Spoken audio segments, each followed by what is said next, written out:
All right. Welcome to Hypnosis Hero. I'm just going to start the TikTok stream as well.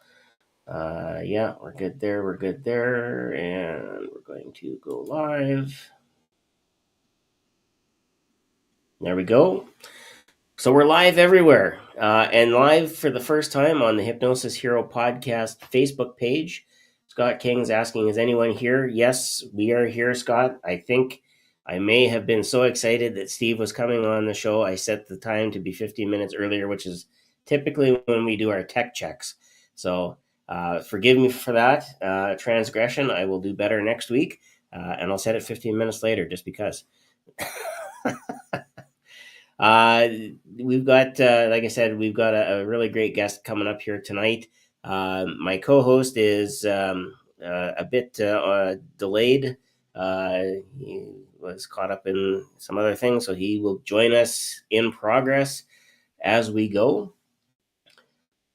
So here we go. I am going to introduce our guest. Typically Brian and I would banter on about, how is it in Canada? How is it in the States? And so on and so forth. How is it in Canada? It's smoky again. I took a look at a map of the number of wildfires that are out there. And there are a lot of wildfires out there. So as a result, there's a lot of smoke in the air, and it's working its way around most of Western Canada and into Northwest Ontario. So yeah, it's unfortunate, but that is where things are at. So all right, let's take a look here at the bio sheet because we can, and we're going to talk about Steve because that's the name of our guest. We could talk about Bob, but he's not here. Steve is an esteemed retired Air Force veteran with a distinguished record of service across the globe. His introduction to hypnosis occurred during his military tenure, sparking a transformation from skepticism to belief, especially after an experience that led to a prohibition from venues hosting hypnosis acts. This pivotal moment propelled him into extensive research on the topic, simultaneously advancing his post-military career to the position of senior management in a Fortune 500 company. Alongside this professional ascent, he achieved certifications as a consulting hypnotist and hypnosis instructor. I believe both of those are from NGH. We'll confirm that when Steve gets here. Upon retiring from his corporate role, Steve dedicated his expertise exclusively to aiding others through hypnosis. His commitment is evident in his diverse engagements, ranging from comedic stage hypnosis to corporate events to educational workshops and personal sessions, all aimed at fostering a positive change in people's lives globally. This multitude of roles Steve has held over 2 distinguished careers is proving extremely useful in the hypnosis industry. And with that in mind, let me get my stuff ready here. Welcome to the podcast, Mr. Steve Supachana. Hey! I love it. Sound effects. We got sound effects, and I don't even have to make them. Because if it's me, it's gonna turn out like Kermit the Frog. No pickles. All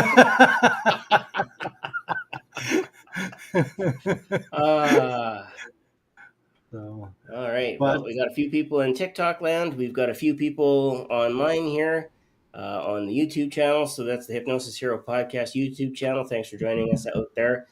And we know people are going to wander in as time goes on because that's what they do. And we have a pretty healthy replay audience as well. Tuesday night apparently is not, it's a busy night for people. So, okay, that we're okay with that because guess what? We're here and we're going to have fun. You want to join in? You join us live. Yeah. Well, thanks for having me, Sean. And I see you went right to my website and downloaded my bio off there. So. I grabbed what I could. Yep. Yeah. So let's talk a little bit about hypnosis and a little bit more on your journey about how you jumped into it because by the sounds of it, somebody said no, and you said uh-huh, Yeah. and then you went to town on it. Yeah, so and this was way back in the beginning of the 80s, so I'm going to date myself a little bit. Uh, I was going through a tech school, and my job required a top secret clearance. And the government took my entire class, and they decided to tell us that they were going to hypnotize us. And I said, no, there's no way. I don't believe in it, number one. Number two, I'm too strong willed, so I'm not going to let that happen. Uh, 4 hours later, I woke up amongst a pile of other people that got hypnotized. So I was like, son of a gun. And, so many thoughts going through your mind. Uh, and looking back, the government didn't know much about hypnosis back then. They probably know even less now. Uh, but they wanted to see if people could be hypnotized. And I guess we proved that it was a true thing. And they made us sign a mountain of paperwork saying we would never go into a building where there was a hypnosis show or a hypnotist. We didn't have computers back then. It was before computers. So I was like, well, nobody will be able to find that piece of paper I signed from way back then, surely. Uh, but that's like telling a little kid, hey, there's a candy bar on the table. Don't touch that.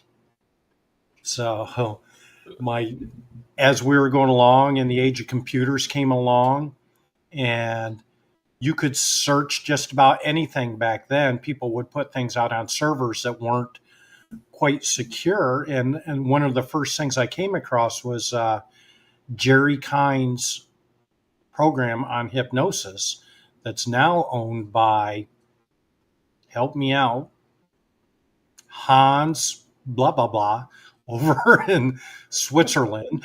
Oh, and yeah, no way I can pronounce his last name either. So Yeah. So, and but I I know told who you're Hans talking that about. story. I was like, Hans, I've got the original course because it had all the videotapes and everything. Uh, and I was going to learn as much about hypnosis as I could because growing up, hypnosis to us was in the back of the comic book. It said, hypnotize women to fall in love with you. Oh yeah, I Five, remember yeah, those comics. five. Yeah. So it was a thing. And little did I know it was real.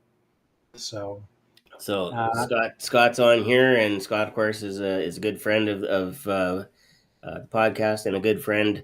Um, we've known each other. All of us have known each other for quite some time. But yeah. he's asking, but Steve, were those your thoughts that they put in that you thought about when you were just going to learn more? Yes, I was going to learn. So, and I'm a lifelong student, right? So it doesn't matter what the subject is, we're going to learn.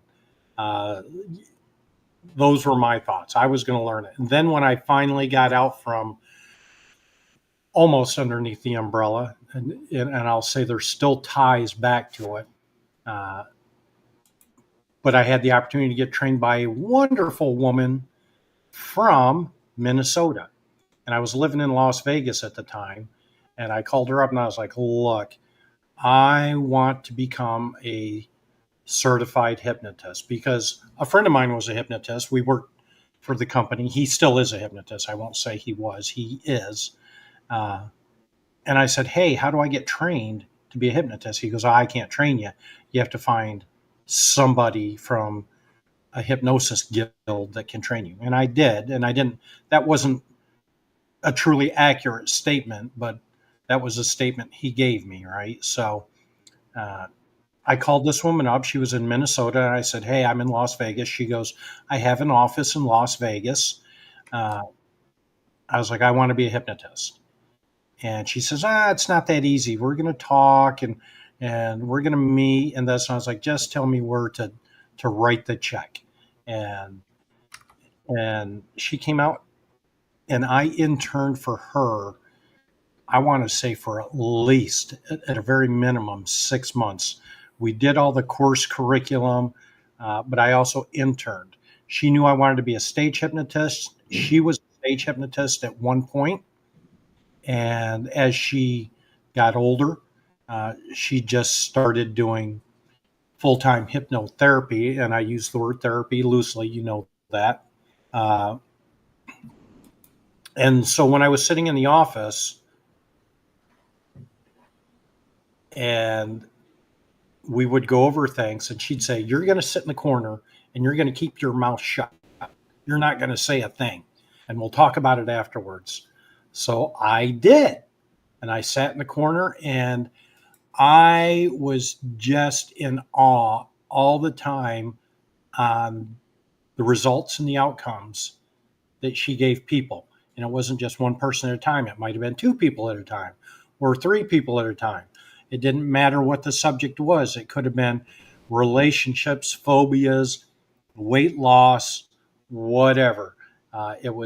She was that good. And then there was a reoccurring client she had, and she just came in and she goes, "I just need to hug you." And I was like, "Okay." And I didn't say a word. I just let her give me a hug. And then after a while, she got me good. She was like, "Steve, I got a 3 o'clock appointment. I'm not going to be able to make it. Can you just handle it?" And I was like, "Sure, not a problem. I've got this." And she goes, "It's a relationship thing." And I was like, "Oh, okay." So these 3 o'clock comes around. I'm sitting in the office, got the music on, everything set up. Two girls walk in. I thought they were very young, but they weren't. One was just 18. And I was like, "Can I help you?" And they go, "Yeah, we have an appointment." And I was like, "Relationship?" And I had that look of surprise. And they're like, "Yeah." And I was like, "Okay, got it." So little did I know, it was my first immersion into hypnosis was going to be uh, a lesbian woman, two lesbians. I guess you got to have them. And we were going to talk about relationships. And I was like, she got me good. This is strange. She wanted to know how I was going to handle it. And I was like, "Okay, have a seat." So we we were going along, and this is when I first started watching people. If I asked the one girl, "What's your favorite fruit?" Is an apple your favorite fruit? She would say yes, and the other girl would say no. And it didn't matter what the questions were. One always said yes, one always said no. And I was like, "Oh, this is going to be interesting." So, but it turned out that the older, mature girl, she was like, I was like, "What do you want out of the relationship?" She goes, "I want her to find herself and get comfortable with herself before she commits to a relationship with me." Okay, I got it. And I asked her girlfriend, I was like, "What do you want?" And this girl was 18. She goes, "I just want to make her happy. Whatever makes her happy, I'm just going to do it." And I was like, "Oh my gosh, this is going to be tough." So I just went through and I just talked about relationships, goals, whether they were personal or career goals, and things that they wanted to change in their life and accomplish, which I still hold on to. It's about change for hypnotists, right? So that's my big one, is let's talk about change. Well, with change comes, I got to let go of something, So, and I work with that. So that was my immersion. I was like, "Ha, you got me." But I handled it and everything was good. And consequently, when it came my time to sit in a chair to be hypnotized, she was like, "Okay, Steve, uh, it's time for you to be hypnotized. What would you like to be hypnotized for?" And I was like, "Yeah, I don't care. You pick, you choose." You know, at the time, I'm a senior manager for a Fortune 500 company, right? And still fighting the security clearances and everything. And she goes, "It doesn't work like that, Steve. You have to pick something." And I was like, "Okay, drinking." She goes, "Drinking what?" And I was like, alcohol. She goes, do you want to drink more? And I was like, oh, no. I'm good in the more area. And she goes, do you want to quit drinking? And I was like, oh, no. I like my Captain and Cokes. I like my Shinerbach beers from Scott. You're down in Texas. You know Shinerbach beers. And she goes, okay, so what is it you want? You want to drink less? And I was like, oh, yeah, less. Less would be good. And she's like, so less. And I was like, yes, less. She's like, less and less? And I was like, yeah, less and less. She's like, you're sure, less and less. Little did I know what she was setting me up for, right? Because less and less, when we think about it as hypnotists, really is nothing. Just gets layered one on top of the other. Or in this yes, case, one underneath the other. yes. So 45 minutes later, we're done with the session. We were done for the evening. She's like, hey, let me know how it goes tomorrow. I went home, and I usually make a Captain and Coke before I have my beer, and had my red Solo cup next to the refrigerator, got my ice. My mantra was to glug, glug, glug, glug in the big red Solo cup with Captain, run a can of Coke over it. I may open the Coke, I may not. I don't know. And then I'd start drinking. I got home that night, and I got my ice, and I just filled it up with water. And I drink the water now. And I was like, huh, strange. Time went on. I was still interning, and it was probably 2 months later. I was interning, and we were out to dinner. And I was like, Mary, I was like, I just want you to know that since you've hypnotized me, I have not had one drink. And she simply looked at me. She said, I know. And I said, I'm not very happy about that. She goes, we're at dinner. She goes, you want a drink? Order a drink. And I was like, I wish I could. I can't. I can't figure it out. And there was something in my mind that I just couldn't figure out. How do I order a drink? I don't know, because I'm not a drinker anymore. So that was pretty profound. My wife noticed immediately. She asked me one night, she goes, how's hypnosis training going? And I was like, it's going okay. And I was like, why are you asking? She goes, well, what are you guys doing? And I was like, I don't know. She goes, and I said, have you noticed anything? She said, you quit drinking. So the people around you notice that change immediately, right? Even though we may not notice it, we may take our time to make change, or we may slip into it immediately. But the people around us notice if there's a change in our lifestyle. And she called me out on it. And it was the same thing. I was taking a tobacco cessation hypnosis class with Ken Guzzo. I love his protocol. I really do. It's very long, but I still love it. And there were probably around 20 of us in his class. And I always had to chew, and I put it over in the side. I'd take some Copenhagen, put it in the side. I never spit, was never discussing or anything, but I always had a chew in. So we were getting ready to go to lunch on like day 3 or 4 of this class. And he's like, I just got to get through this one portion of the protocol. Can I borrow somebody for 5 minutes? He's like, Steve, can you just come up here for 5 minutes? I was like, sure, whatever. So he did this one part of the protocol to me, just one part. He didn't know I had a chew in. He goes, you're not a smoker. And I answered him. I was like, no, I am not a smoker. So, but he never asked me if I used tobacco. And that's how I got around it. I was like, I am not a smoker. And so he did 5 minutes. We went to lunch. We were at the Orleans in Las Vegas. It was at HypnoThoughts. And as a smoker or a chewer or a drinker, you're when what's the trigger? Well, if I just ate something, I'm going to light up a cigarette or put a chew in. So I finished eating. I grabbed my tray. I was going to throw my garbage away. I reached into my pocket and I pulled out a brand new can of Copenhagen, and I just bought it that morning. And so it was probably $7 at the time. I don't know what it is now. And I looked at that can of Copenhagen. Yeah, and I'm looking at it and I'm trying to work it out in my head why I have this can of Copenhagen. And it was probably a good long minute. It probably wasn't more than that. I couldn't figure it out. So I just tossed the brand new can in the trash with the garbage, went back to class. Haven't had a chew in 12 years. That's probably how long ago I took the course, or a drink. So pretty significant change. So that's my own testimonial going into it. And typically when Ken is doing his class, if I'm there, he'll say, "Hey, Steve, can you come talk to the class for the first 5 minutes or 10 minutes?" And I was like, "Sure." So I go in there and I tell that story, and it's about the story, right? Our journey is a story. So I let them know exactly what they were going to learn, and be careful because Ken is very sneaky, and he'll make you do things that you didn't want to do.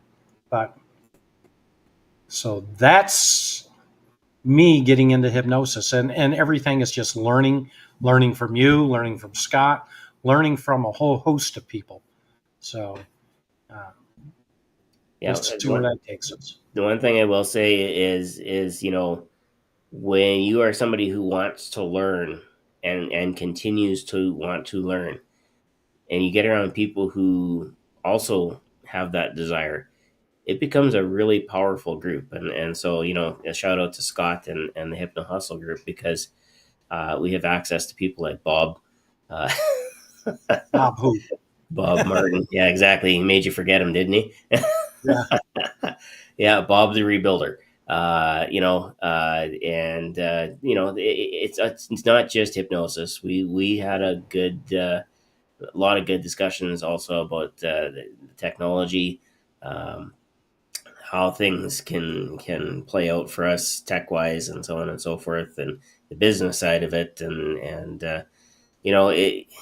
when you have that type of a group, it's something to it's really something to not only treasure, but it's also something to make sure that you get there when you can. It's not always possible. For me, I haven't been there for a while, but I've been on a research project that's kind of conflicted with the time. But I was able to pop back a couple weeks ago, and it's just like, I'm home. I'm back with my people.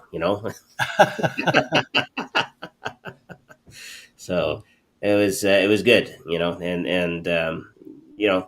Again, shout out to you for continuing to learn, because as a teacher, I know a lot of people shut it down at the end of high school. I don't want to learn anything more than I have to. So I'll learn how to do my job or whatever it is, and I'll learn how to do this. But if I don't need to know it, I'm not going to learn it. Oh yeah. And that's kind of sad, because it keeps you stuck for a long time. For sure. And when we talk about technology and how quickly we have evolved over the years, especially the last 2 years with AI and everything coming out, how easy it is to learn. I mean, you can learn. People talk bad about YouTube University, but you can literally learn anything on YouTube or LinkedIn. So I have the pro version of LinkedIn where I have access to all the learning material in there, and you could go in there and learn about, I don't know, SEO. You can become an electrician, a plumber, a CEO, an HR rep. You can learn all this stuff, and there's no, in my mind, there's no excuse for a young person today to be able to go out there and go, you know what? I think I want to be a millionaire. And they couldn't get right on the trail as somebody just still in high school. And I get it. We were kids. I was a solid C student, I promise you. When I graduated high school, I had I failed out of algebra twice, I think, and I took trigonometry in my senior year, and it was the only course I got honors in because I had to prove something to the teacher. I was like, yeah, I'm not going to be a dummy, and but then as I was going, everything we learn, and then you go, oh my gosh, there's so much more to learn out there. Uh, but people have no excuse. They can play the victim card, right? Uh, my parents told me I'd never be able to learn this, or my brothers or my sisters, my friends at school said I'll never amount to anything. And then we talk about hypnosis and putting that in there and go, how's the subconscious work? How's the conscious mind work? And how do we create these barriers that stop us from becoming that millionaire? So, Yep. How do you that and hold that thought, because we're going to introduce our co-host, Mr. Brian Bay. There he is. Hey, greetings, gentlemen. Can you hear me okay? hi, Brian. Yeah, loud and clear. Oh, wonderful. No, I had a little technical glitch. Windows decided to do its update. Nice. So I got the screen of It might still be going because you're frozen, Brian. Unless it's really cold in Seattle. How are we Am doing? I still with you guys? Yep, there you go. There you go. I just got a little thing that said disconnect, so but A little blip in the Wi-Fi. yeah. So no, I heard you talk about YouTube and how you can pretty much learn how to do anything on YouTube, and that's where I do a lot of vehicle repairs and stuff on the bike as well. When in doubt, Absolutely. somebody's done it before. Yeah. So let's see. So one of the things then, and I think we when we're talking about your certifications in your bio, Steve, that was it. Those were NGH certifications, right? Yes. So Yeah. I became a hypnotist through the NGH. I also went probably about 5 or 6 years ago. I went through the train the trainer course as well, so I could be a certified trainer for them. So, and I've taken some courses through the California school. I can't think of the name right now. I could HMI. HMI. Yeah, I think everybody takes a course or something through HMI. It was actually one of the very first ones that I looked at, but it would have required me to move to California, and coming from Saskatchewan and trying to hold down a job and have a family at the same time wasn't in the cards to move to wherever it is in LA, somewhere in there. So hang on here. There we go. Yeah. So Scott's got our always one with the comments, Scott. So as you can see, Steve, Scott and Brian seem to have this little thing going where there's some jocularity. Yeah, I got it. You leave my jocularity out of this. This is a family-friendly show. I don't even want to know about your jocularity. Leave it to Shawn or Captain Shawn to have all the $84 words. Yeah, I'm not sure what that translates into in Canadian funds, but 25 cents. 25 cents. Certainly seems that way these days. Oh boy.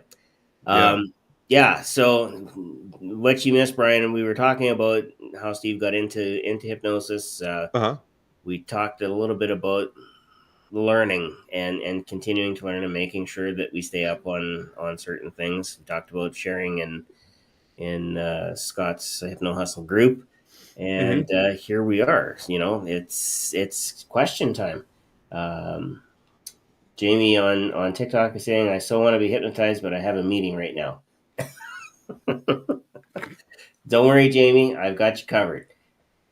Wait, is Jamie watching this on TikTok with an upcoming meeting, and she's just gonna like put herself on mute, listen to us? No, she's gonna jump into the meeting. I think it's it's a Zoom meeting that she's jumping into. They have a regular one Tuesday nights, so it's a group of people that Steve met yesterday. Met a couple of them, and actually did some work right on the spot with Jen, two ends Jen from Washington State. I like that. And yeah, I think she was very shocked at just how quick and efficient hypnosis can be as a change agent. It Yeah. really can. She texted me last night and she was like, I can't believe how I feel. OMG. Thank you so much for just doing that. And Brian, here's how it went. She was talking to Scott. I wasn't even on as a guest or anything. I was just. You leave Scott's jocularities out of this too. No, she's talking to. I'm sorry. I meant Sean. I'm kidding. I meant Sean. Oh, okay. I said Scott, but I meant Sean. And Right. he was talking to this young lady. And she said, I was hypnotized once, but I don't think I was hypnotized. And here's what happened. And I had nothing better going on. So I just hit, bring me on as a guest. And Sean finally brought me on later. And it was, Jen's discussion was already 10 minutes old by this time. Mm-hmm. And we were talking and she just said something. And I was like, a minute ago, I want to make sure that I use your words correctly. This is what you said. And I just got her into a yes set. And once I got her into a yes set, it just went from there. And I was like, okay, now just do me a favor if you would. I was like, just take a nice deep breath and focus on your breathing, but focus on the sound of my voice. And as you focus on the sound of my voice, just continue to focus on your breathing. And you can decide how deeply and how quickly you want to enter trance. But on this next breath, just let your eyes go closed. And I did that just for effect because she was literally hypnotized before I asked her to do that. And So who's responsible for the induction on that part? Bob Martin. Oh God, she got schwartzed. So yes, Brian's had a firsthand experience with Bob. Yeah, I remember seeing that. I watched Bob and you work, Brian, but so and I just talked to Bob this past week, and I was like, I'm ordering some books, and they're going to your house. You will sign them. He's like, yes, I will. He goes, your name's in there, and I was like, better not be. So, but I was helping him on his book early on. Mm-hmm. So yeah, that's awesome. Yeah, so that episode where we had Bob on, well, the most recent one, okay, and he starts just doing his Bob thing, and I'm kind of sitting there going like, all right, I'm getting a little self-conscious because like we're all making this about me, and it's not about me. It's about our guest and the show and the people who are listening. Like this is not a therapy session type of a thing. And I'm kind of just really confused, and I'm like, okay, I'll kind of go with this. And then I'm like, all right, I'm just really not sure what we're doing. And then Bob goes, okay, so here's what I did with Brian, and you can watch his, brain short circuit a little bit. But yeah, like Scott King said, Bob is absolutely phenomenal at what he does. Yeah, I haven't talked to him. He should be back home now. Hypnothoughts is over. Mm-hmm. So, but I'll give him a call. But those are things we learn, right? If we're going to do conversational hypnosis, how do we enter into it? What questions do we ask it? And when we're on the Hypno Hustle, and I know I haven't been on there in a while, but there'd be a dozen of us on there, and we're all private messaging each other. And I was like, Bob, watch this. hold my beer. Yeah, hold my beer, watch this. And he's like, yes. He goes, you got it. Yeah, so I learned a lot from him. I actually, was it last year? Last year I learned a lot. I learned a lot around Bob's pool and his grilling abilities. So I just went out to Pennsylvania, and I was like, coming down to your house, be ready. So, but I'll travel. I mean, I'll travel and just talk to other hypnotists. I was telling Sean earlier, I've been on the phone today with a lot of hypnotists and just bumping ideas. Hey, I've got a client coming up and here's my thoughts. And it was a nail biter. Somebody, and I was like, oh, nail biters. That was my first ever solo. in hypnosis was getting somebody. Oh, the nail biting, meaning what they want to combat. Yeah. Okay. They're Okay. nail biters. Not on the edge of your seat nail biting, but Right. No, that makes sense. and they just said, "Here's what I'm going to do," and I was like, "That's perfect." I was like, "I don't know what you need me for," and they're like, "What would you do different?" And I was like, "Well, you said you were going to go through the thoughts, the behaviors, the habits, and then ask them why they want to quit chewing their nails." I was like, "Ask them right up front. What is it you want out of this session?" Mm-hmm. And then just go from there, because you can build on their thoughts. You can, when they say, "Well, I want to stop chewing my nails because they're ugly, and when I hold a guy's hand, I feel self-conscious, blah blah blah." And what I tell everybody is, we have all experienced some kind of trauma in our life. Uh, I don't care who you are. Uh, to me, one of them was a head-on collision.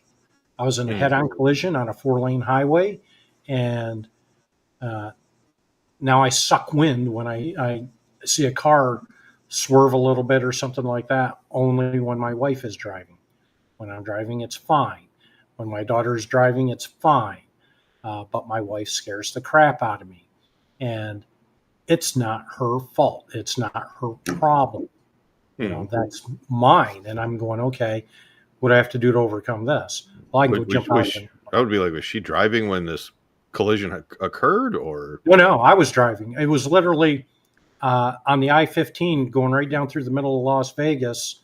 I was in the 4th lane going north. Oh, this is you personally? Yeah.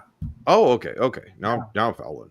And I saw a car coming up the on-ramp, and it cut off another car or a truck. It was a smaller truck. That guy lost control and did a 360 and landed up right in front of me. And we had a head-on collision. Of course, neither one of us were hurt. But now every time something comes along, I'm going, it's a car. And I'm going, But instead of being the victim and everything about it, I have to go, well, what lesson did I learn from that? You know? Yeah. So the lesson is, I can't control what may happen because it didn't happen. So the only thing I can do is, prepare myself mentally. Right. Because it didn't happen. So what am I scared about? Why the stress? Why the anxiety? That makes sense. We all go through that, right? So we have a negative thought, and it's like, man, I really screwed this up at work last week. By the way, I don't work for anybody, so I can say this.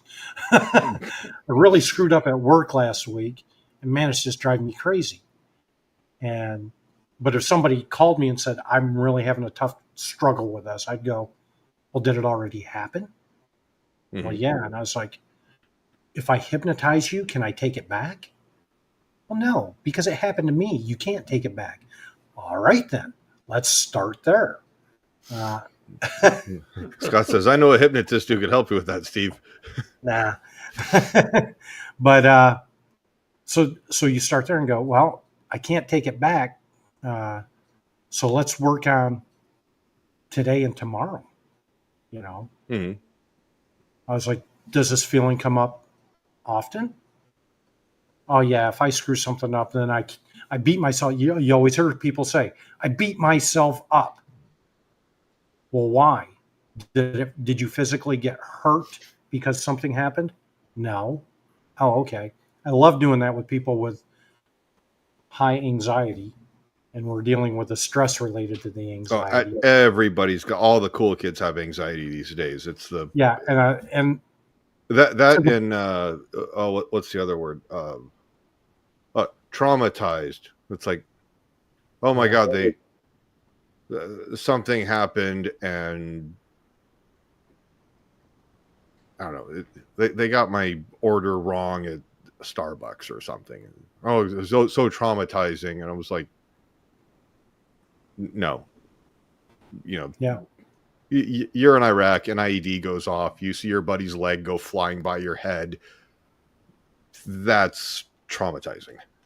Yeah, that's not even traumatizing. So, I guess it is. But in those cases, when I'm dealing with clients like that, it's like, well, you drove yourself so crazy that you had to have a panic attack and go to the hospital. Well, yes. Is this the first time you've ever gone to the hospital? Oh, no. I've gone to the hospital a couple of different times because I've had panic attacks, and I go there and I was like, what did I give you for that? And they'll holler off some 32-letter prescription drug. Yeah. And I'm going, out of all these times that you've had a panic attack related to anxiety, has anything negative ever happened to you? I mean, did you pass out at the wheel? Did you get hurt? Oh, no, nothing's happened. Other than your trip to the hospital? Well, yeah, I go to the hospital. Well, if nothing happened on all those episodes, why are you hanging on to it? Why can't you let that go? So, and those are the things when we talk about change and letting go. Yeah, a good friend of mine, he was in Iraq, and they were in, a big, like 5-ton truck, and so the back was uncovered. There wasn't the tarp on it, and so they were just kind of doing a run to go get haircuts and things like that, and all of a sudden they get a mortar attack, and he goes, there's stuff blowing up all over around us and everything, and so they kind of react to that, and then he goes, when everything was all said and done, he goes, dude, I just started giggling like I was stoned out of my mind. Yeah. And they were like, all right, that's not normal. Go see Doc. And, that was early 2005, 2006. And so now we're finding all this stuff out about those, traumatic brain injuries and the concussive blasts and those types of things, and how you can deal with, how those things affect, those experiences affect people. But, just like the little stuff and doing, personal injury stuff with people in car accidents. Yeah, that's a pretty significant event where, it's super scary, and, you see people coming up at red lights or, up to a stop sign, or even in the rearview mirror behind you. You're like, oh, I'm going to pucker my butt a little bit. And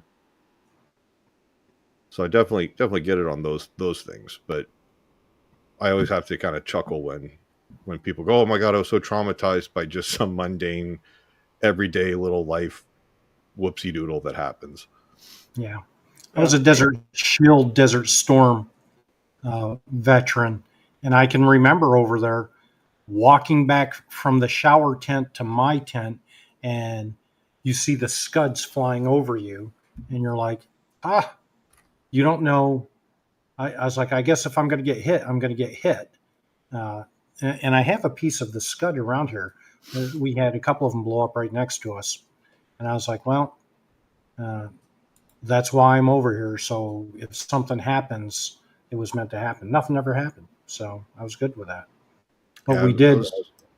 I was contracting in southeast Texas, and it was after 2 hurricanes had come through back to back, and so I was doing security work down there. And I remember there was some looters that were out, and I was talking on the phone with my dad, and all of a sudden hear, pop, zing, all the cartoon noises, and then you hear pop, pop, pop, pop off in the distance. And I was like, I gotta go, Dad. He's like, what the hell is that? It was like, we're getting shot at right now, so let me just get right back to you. And I called him like an hour later after we've done our incident reports, and he's like, son, you were like super calm. I was like, Dad, I'm either where the bullets are or they're not. And yeah, there's not a whole lot I could do in that moment. So focus on, react to contact, what does need to be done, and the preservation of my own ass. And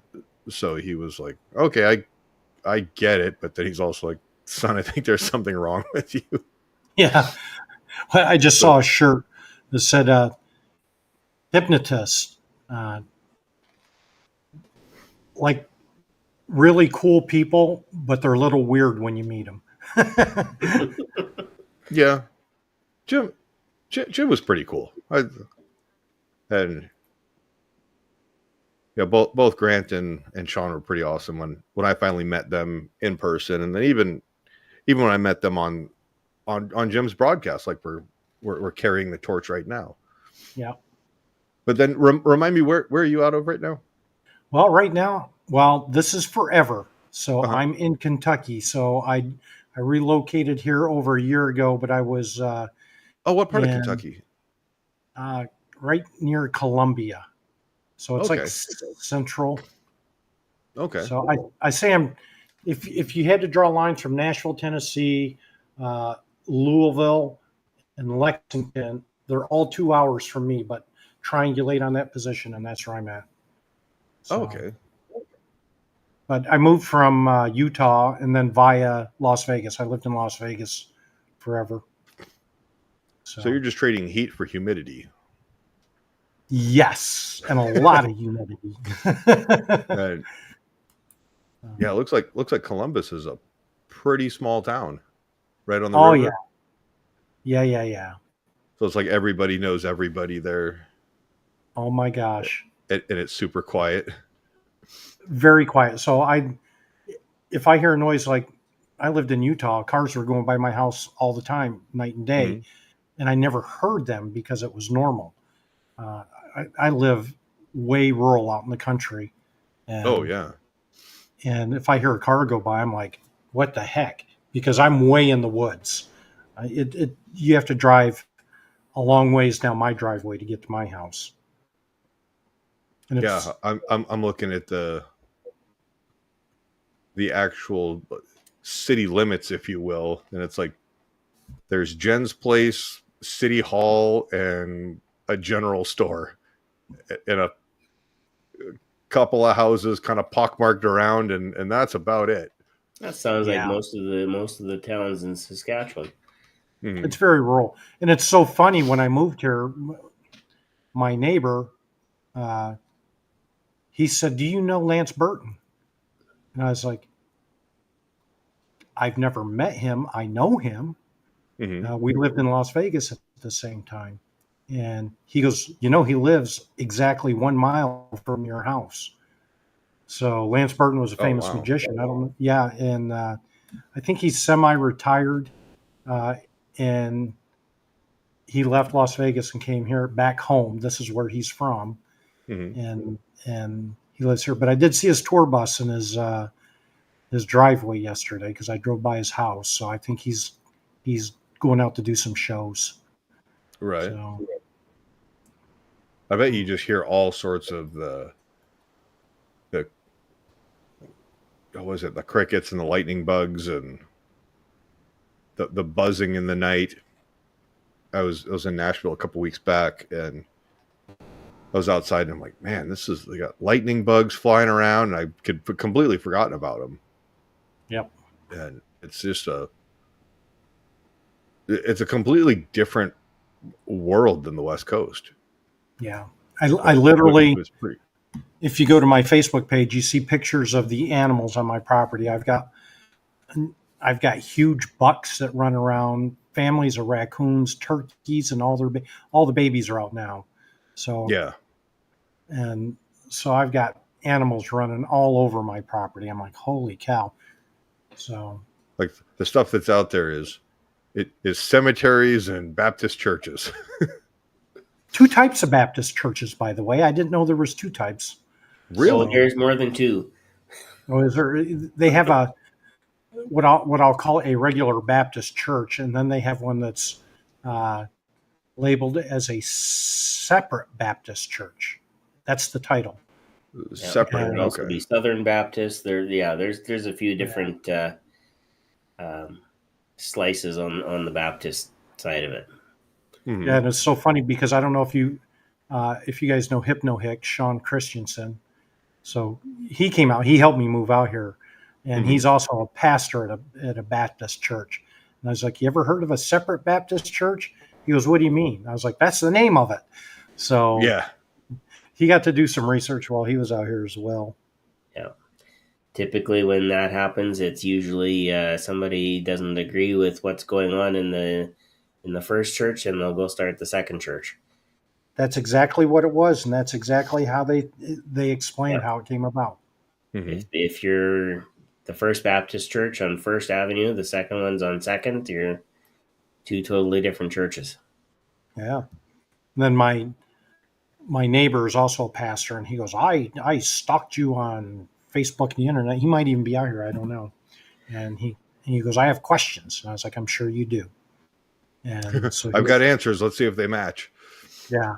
So we sat there on his deck, and, he was talking about hypnosis. How does it work? And I was like, think about it. If I was a pastor and I wanted to influence a congregation, how I would say certain words. He goes, oh, I do that. And I was like, you're a hypnotist. How did he take that? Because generally when I have that discussion, they don't take it too nicely. No, he did. He took it very well. He goes, that's exactly how, if I'm dealing with somebody and it might be whatever issue in his congregation, somebody drinks too much in their family or whatever, and he has to have a talk with them. I was like, well, when you talk with them, what do you say?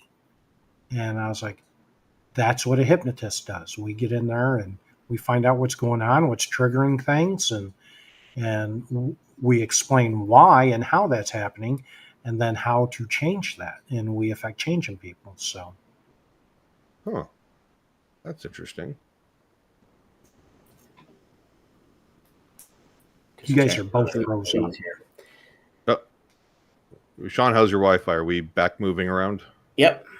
Okay. Yep. Cool. Was I not moving? No. Well, I was listening. I was like, okay, that sounds about like a pastor. Yeah. Yeah. We've had this discussion a few times in various venues. And at the end of the day, everybody gets like Steve said, I think off the top, everybody has the opportunity to believe what they want to believe, and we carry on. We know, and particularly let's use hypnosis. We know what it can do, and how quickly it can work, and the quote unquote establishment, whether it's a medical establishment or the psychological establishment or the religious establishment, they if they see it as a threat, then it's a threat, right? So yeah. Okay, but here's this tool, and I've said this, I don't know, actually have to stop saying this. Hypnosis is the most underutilized change tool out there. Mm-hmm. And why? It's true. It's I true. don't know why. It is, but I want it to be the most utilized, and it's all natural. Which that's the other thing I think people forget, because when you have a drug prescribed that's got 32 letters in it, it probably is heavily refined and has other side effects. Well, the side effects mean that you can go and get other series of medications that offset those, and then you just go chasing after that, and it's profitable for big pharma. Yeah. I don't watch TV, but when I do, it's usually in a hotel, and I usually get a combination of Canadian and American channels, depending on where I'm at. But I'm always shocked by the pharmaceutical commercials that are out there. Yeah. And this drug, use my drug because it's the greatest drug in the world, but side effects may kill you, Yeah. And it's like Jeff Foxworthy does his stand-up comedy bit. He goes, one of the side effects is anal leakage. Anal leakage. He goes, no, I'll just have itchy, watery eyes. I'll just yeah. Right. But people subscribe to that, and again, we have to ask ourselves the questions: why do they subscribe to the pills and big pharma versus integrative medicine, natural healing? Uh, yeah, I there's I think it gives them something to talk about. Is I have this condition. I'm special. People for need to sure. accommodate me, and it's almost like you get enough people who have these conditions, and they instantly become like medical experts. Well, I've got this and this and this and this and this, and here it's a combination of them and people who are being actively arrested, and they have incarceritis. Be like, oh no, I got glaucoma. You can't do this. And then all of a sudden I'm pregnant and I've got diabetes and, glaucoma and everything else. So it's, Yeah.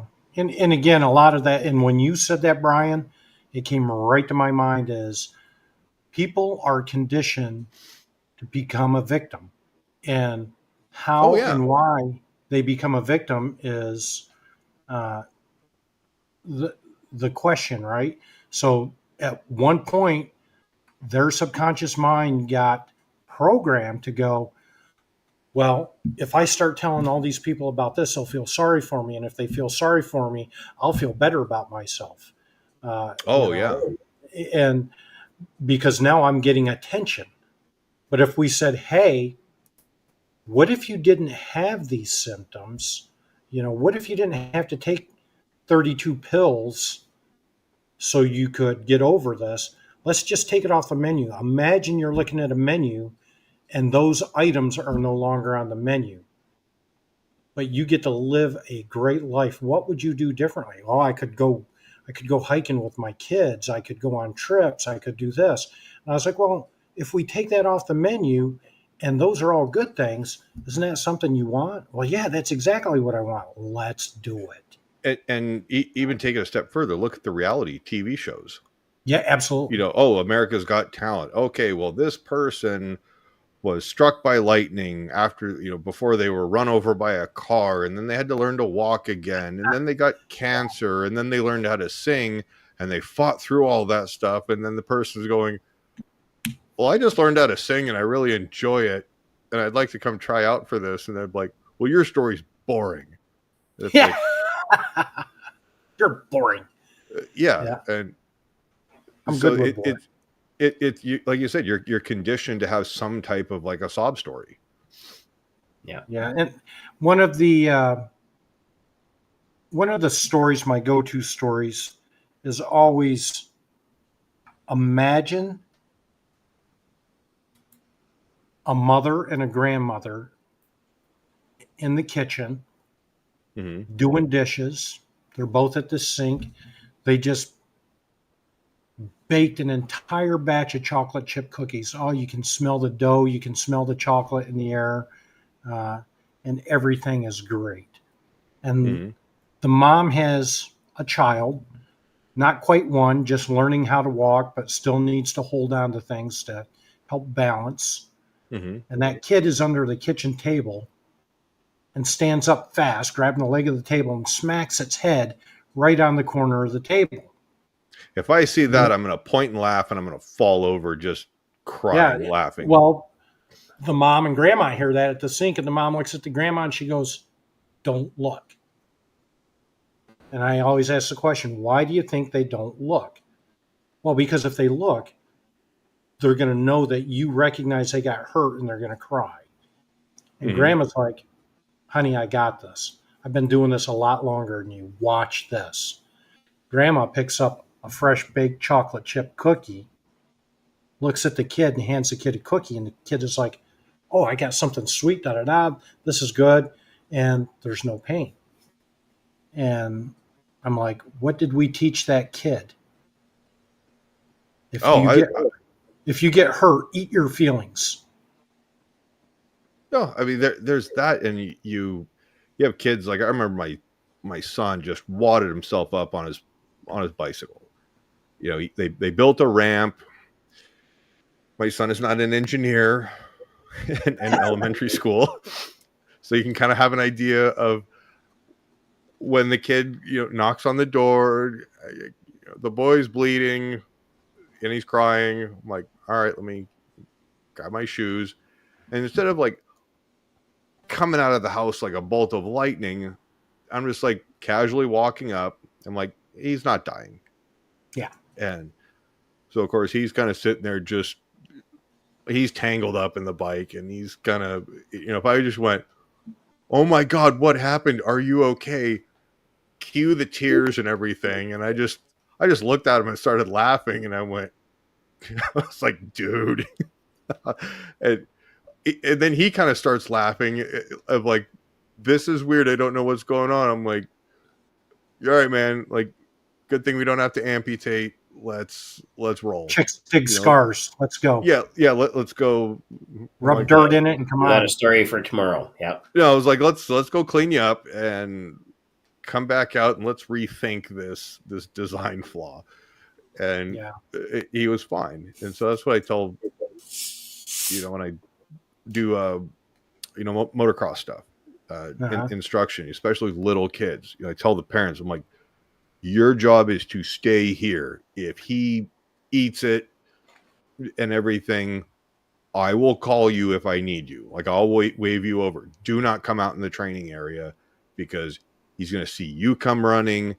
And then all of a sudden I'm going to go latch onto mom and it's going to take me half the damn day to get him back on the bike instead of like, all right, man, let's check out what happened. Okay, here's what you did wrong. All right, ready, send it. Let's go.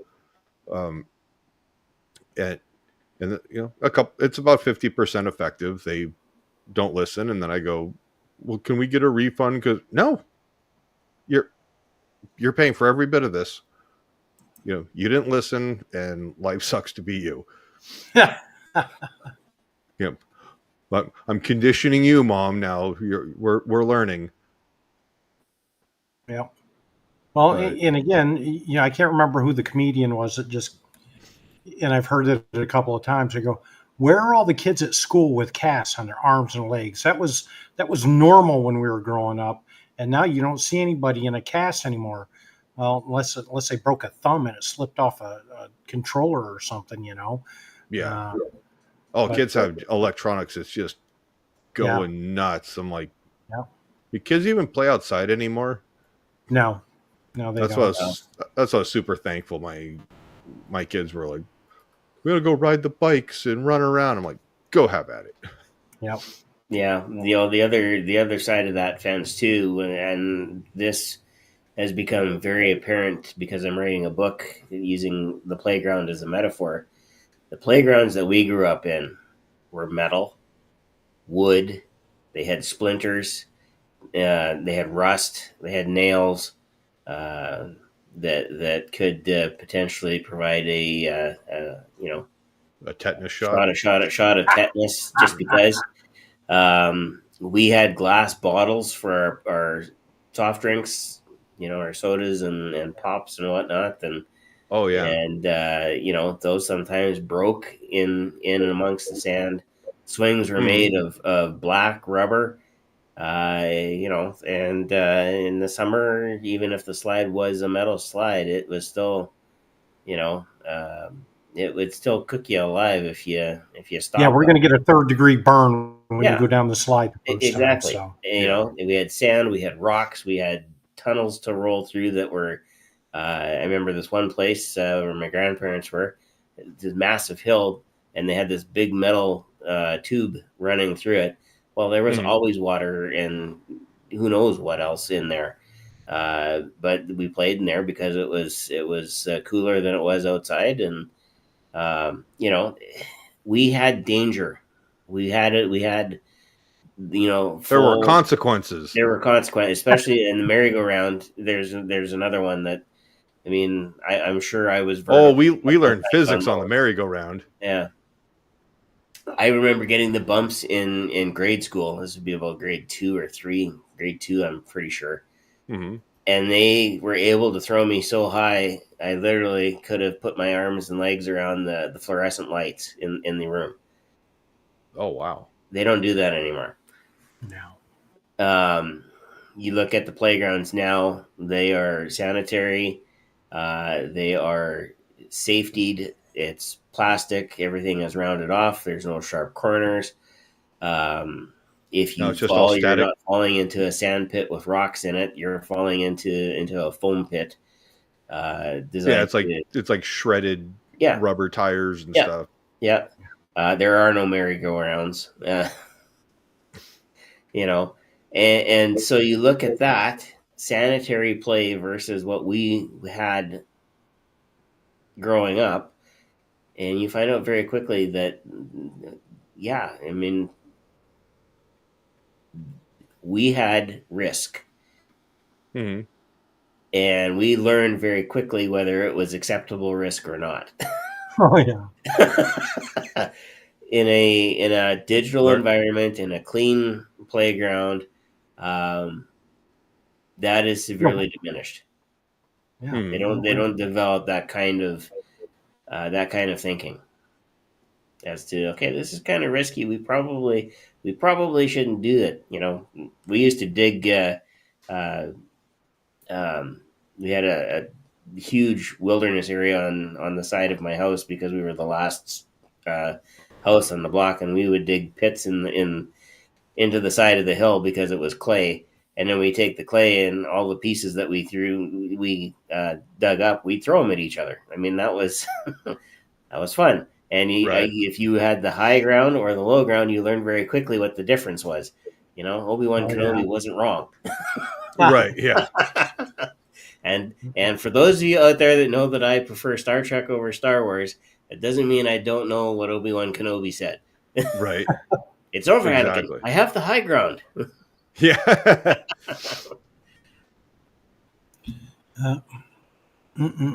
So when you look at when you look at that and how we've developed, and we look at how kids are developing today, there's going to be a lot of work for hypnotists in the future. Hmm. Oh, speaking of hypnotists in the future, uh, that was one of the discussions we were having today. Who's doing something good for hypnotists? Jennifer Aniston. Okay, you have So, my attention. so if you, I'm just going to do this real quick and 20 bring years up ago, my- you would have had more of it, but yeah. Who is Jennifer Aniston currently dating? Jim Curtis, a hypnotherapist out of Hollywood. So you can Jennifer, sell people in Hollywood anything. yeah. Pet Well, psychics, pet chiropractor. Oh, I mean, you if need a somebody- shaman. Jennifer Aniston if used somebody wants to hypnosis. sell me Jennifer Aniston, I've got some money. I'll probably have to make change, but Mhm. Jennifer Aniston actually used hypnosis, if I recall correctly, for fear of flying. now she's using it for love in her life. So, and I never heard of him. Somebody asked me if I knew him, and I was like, I know there's a hypnotist in Kevin Hollywood, Stone would be the one that I would go to first in Hollywood. Mhm. and that's probably the name I was thinking of. But he's the guy that says I'm the world's greatest hypnotist, and I don't know if Kevin Stone said that or not, or Now he bills himself as a Hollywood hypnotist. So yeah, it can't be him. I know he's the Hollywood hypnotist. There's another guy out there that. And he claims to be the world's greatest hypnotist. And I was like, good for you. So I'm glad we now know who it is. Everybody's the world's greatest hypnotist, fastest hypnotist, just like every Yeah. car dealership is the number one insert Oh, yeah. manufacturer Yes. here dealership in the nation. You're like, but the You've made guys it down all the the way street to are the number same one. thing. And yeah, it's talk about the names that we give ourselves. Why do we try to do that? Some of it is simply because it gives us a little more legitimacy, in the eyes of our clients, right? Yeah. There's a marketing back to that, right? So especially for the guys that are going to do stage hypnosis or comedy stage hypnosis or fairs or something like that, if they bill themselves as the fastest hypnotist in the West. Sorry, Sean, I threw that. Sean Christensen, that's what he goes by, fastest hypnotist in the West. But yeah, but is it Canada West or is it the U.S. West? Is it the Midwest? Is it the Far West? Captain Shawn is the greatest hypnotist of the North. Of the North, named Shawn. The Great White North. You need a sidekick. Go take off. Go take off, eh? Hosehead. Scott says, Brian, got your attention or got you at attention? This is a family-friendly show. It says, none of us know the world's greatest hypnotist, of that you can be sure. I don't know. I met like 20 guys that say they're the world's greatest hypnotist. So, yeah, I'm not going to name names because it wouldn't be good. Nah, there's nothing there. They want to be the world's greatest. I'm good with that. Yeah, they should be great at something. Well, and for us, it's we could be the world's greatest at being our authentic selves. How about that? Yeah, and thank you, Sean, because that's probably what drives me in hypnosis, is just being my authentic self. And I think if more people just said, you know what, I'm not going to worry about what somebody's doing, and my opinion of some other person on how they do their job is none of their business anyway, right? That's why it's none of my business on what Scott King thinks that I should be doing as a hypnotist. So if more people took that stance, I think they'd just be better off. Just do what you do and be good at it. Do what you do, connect with the people that want to connect with you. And that was something that Jim kind of turned that corner about a year before he passed away. He said, I don't want to just work with people anymore. I want to work with the people that want to work with Jim Kellner. Yeah, absolutely.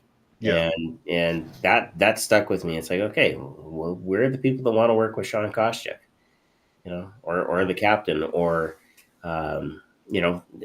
where are those people? So, well, who are my people? Well, I got a diverse group. I've got teachers. I've got, school administrators. I've been a manager.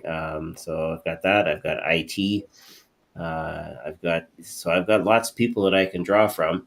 And just today, I actually received a phone call from a friend of mine. Haven't heard from him for a few years. Our boys used to hang out all the time. And he says, yeah, I need some help with this. Can you help me? Yeah. So, there's my people, they're coming out and they're doing it. And speaking of my people, there's another one of my people in TikTok land. Jamie's back from her meeting. Welcome back, Jamie. Don't worry. I told you we keep an eye on these things. So, good. If you have questions for Steve, and Brian is our co-host, because I know this is your first time here, feel free to post them in the chat, and I will make sure they get asked on the air. One thing we should say, because we are at that over the hour mark, place your vote now. Is Steve a friend or a frenemy? So, yes, we'll be asking Steve that question a little bit later, but friend or frenemy, and we'll play that game. No. It's not a threatening question. It's just more of a question that we have that we have fun with. Okay. God, so, I'm on the fence about this. I'm trying to get a read, and I'm like, okay, so used to live in Vegas, Utah, small town. I'm like, are we a little bit more of a purist, or that's where I'm. Steve, this will all make sense in a little bit. But yeah, that's a. All right. Question from Scott. I have hypnotized a horse, Scott, I have not hypnotized a bull. I've got some places pictures of me hypnotizing a horse. And because somebody asked me, can you hypnotize a horse? And I was like, sure, I can. And I walked up and did the Crocodile Dundee thing, a refined palate frenemy.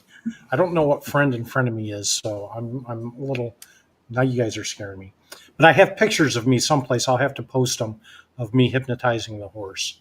So it was funny because the horse just lowered its head, closed its eyes, and it was really a neat experience because you don't get to talk to the horse and say sleep. But just like NLP, when we're matching, pacing, and leading, you can do the same thing with an animal. We do it with dogs all the time, right? We teach them things. So if you match breathing and start pacing and leading, I just started rocking back and forth till the horse started relaxing and rocking back and forth. So a refined palate. I don't know if I have a refined palate. In what context?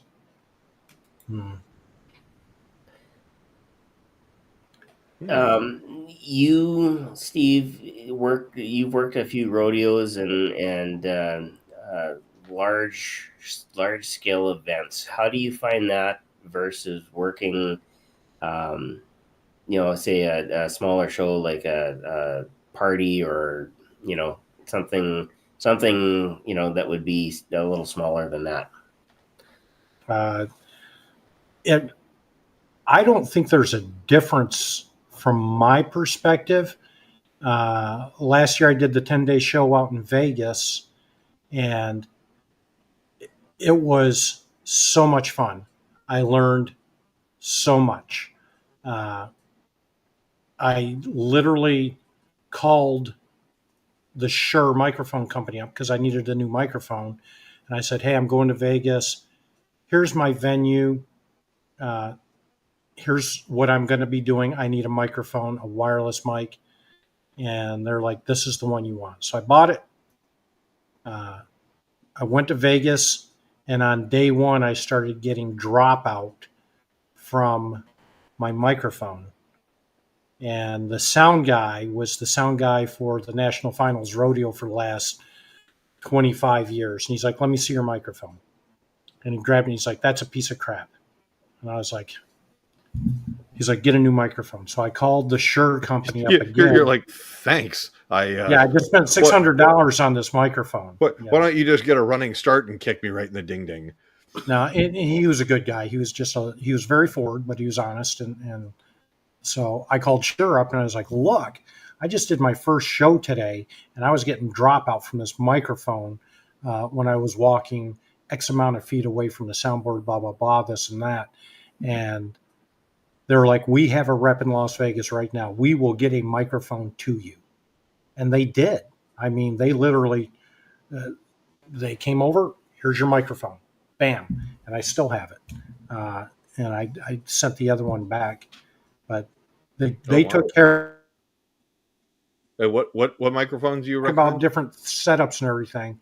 If somebody's going to a comedy club for hypnosis or a fair for a hypnosis show, they know what they're going there for. And we've had the discussion with other people on what do you do to prepare? What's your pre-talk? Some people go, I don't do a pre-talk. So the first thing I did in Las Vegas was, I was like, I'm going to get right into a show and skip as much pre-talk as I can. That was wrong. So I won't do that again because those people weren't coming to the venue for the hypnosis show. They were coming for the rodeo, but we were part of the entertainment for the rodeo. So it was important to let them know exactly what they were going to experience. And as soon as we did that in the pre-talk, we filled every seat. We weren't even the main performers of the venue, but we were the only hypnotist. There were two of us, by the way, and we packed the seats. We got the biggest crowds. We had people running all over the building in hypnosis harassing vendors, the whole 9 yards. And it was really something. And what we did different was I would do a show, then Shawn would do a show. Then we would do a dual show. Mm-hmm. And it was the dual shows that really were a big hit. And he would get a stage full of people up there, whoever started the show, get all your volunteers up there, get them hypnotized, start getting them going. And you know people are going to pop out of hypnosis throughout the show. Mm-hmm. So it comes around to the second half of the show, I walk up on stage and I'm going, really? I got 4 people up here, you know? So I put everybody back into that nice deep state of relaxation that we call trance. And I was like, and as you listen to the sound of my voice, just allow yourself to go deeper.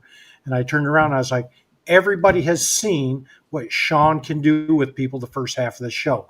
If you didn't have the opportunity to volunteer and you want to come up on this stage right now, here's your opportunity.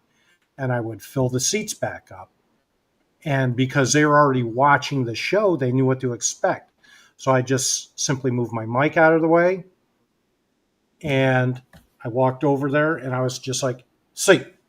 There was no pre-talk. There was no nothing.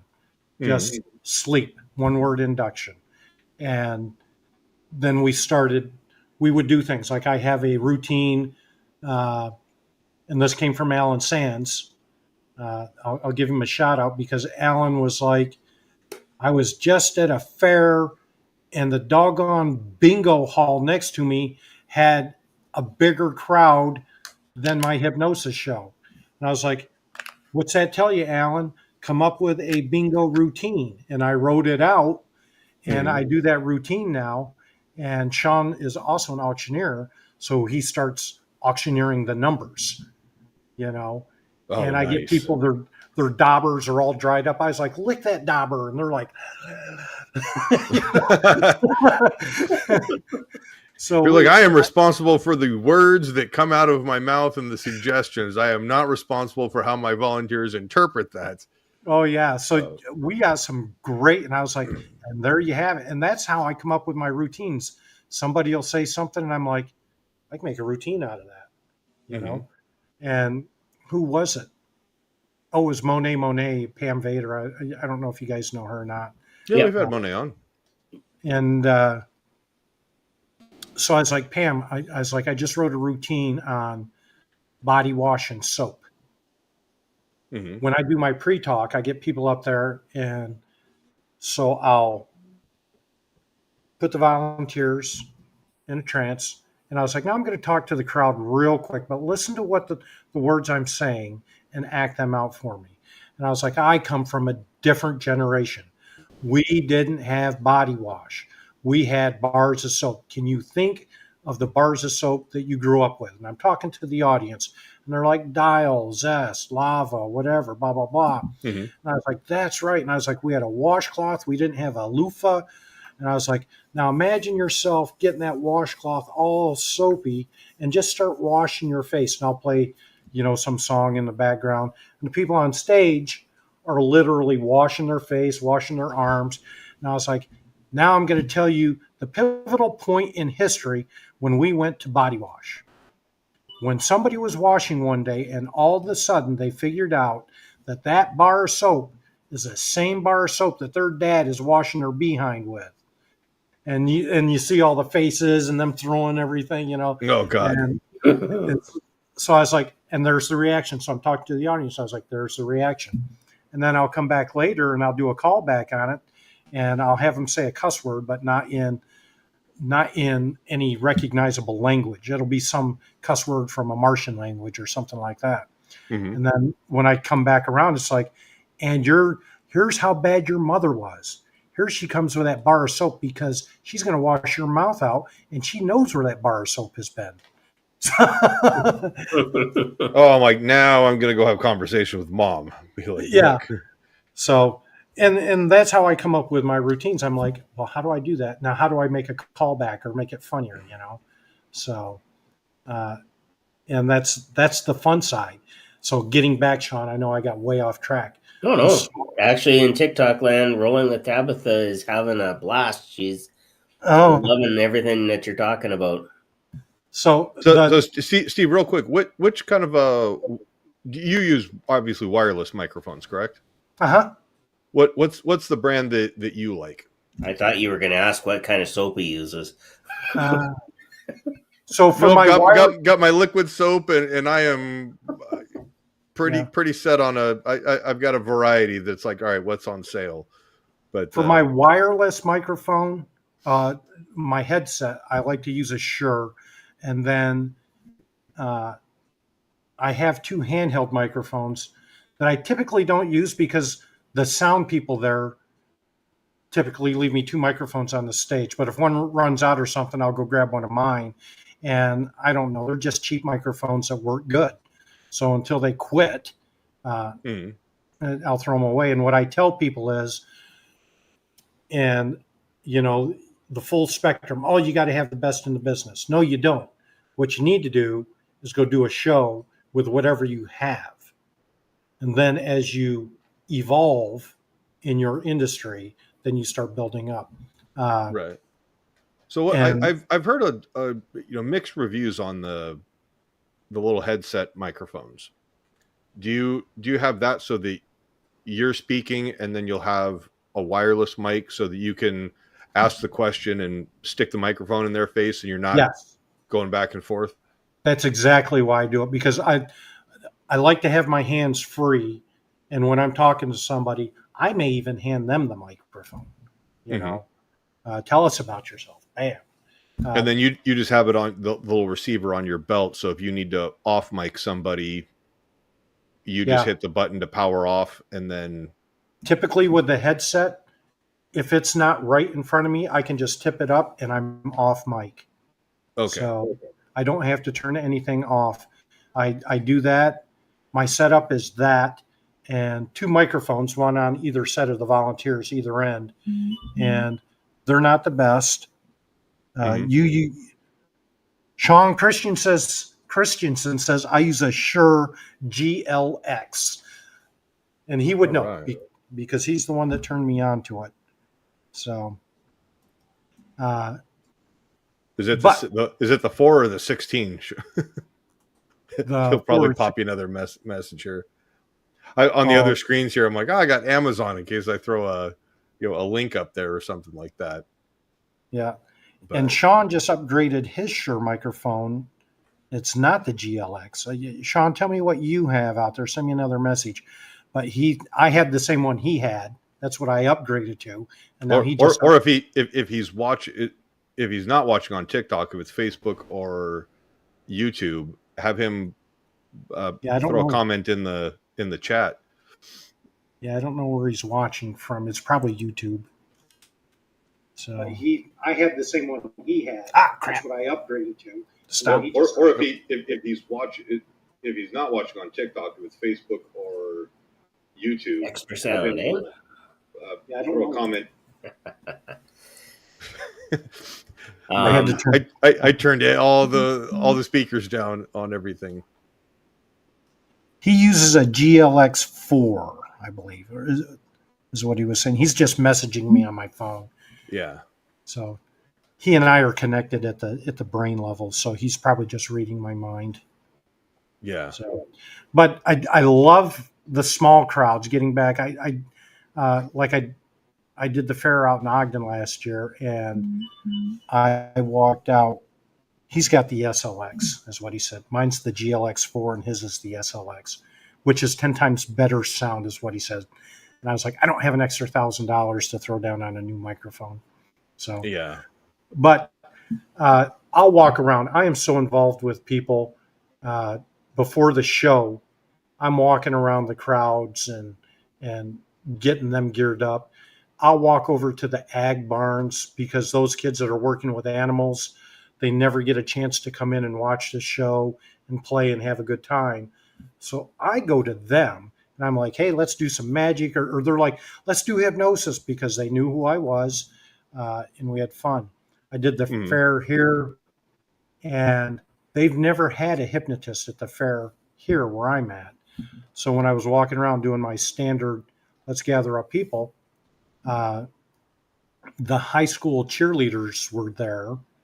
along with her moms and little sisters. They had a booth. And I was like, y'all come over for the hypnosis show. And they were like, hypnotize my sister. She was 7 years old. And I was like, sure, why not? So I asked her name. And she told me her name. And I was like, how old are you? And she's like, 7. I was like, oh, 17. She goes, no, 7. 17. And I just started confusing her.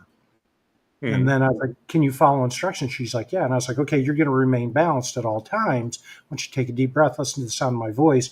When you let your breath out, let your eyes go closed, let your chin drop down to your chest. She went right into it. And I'm sitting there talking to her, and I was like, now, anytime I ask you your name, you will not give me your real name. You'll say any name out there, but not your name. Mm-hmm. And so I was like, and again, I'm talking to everybody here, 1, 2, 3, eyes open. And what's your name again? And she's like, Rose. And it could have been Heather. And I was like, oh, okay, I'm Steve and you're Donna. Okay. And how old are you? She's like, I'm 21. She's 7. And her mom is looking at me. Her mom is looking at me like, oh, whoa. Right. And I'm like, yeah. And so I made her mom disappear. I was like, we'll take care of this right now. I was like, go ahead and sleep. And I was like, now, in addition to you can't remember your name or your age, you're going to go around, and because I don't know anybody here, you're going to introduce everybody. But you will not be able to see your mother. She never existed. She never came out here, blah, blah, blah. And eyes open, the girl was introducing me to everybody. And then I was like, who's this? And she just went right on past, you know? And I was like, cool.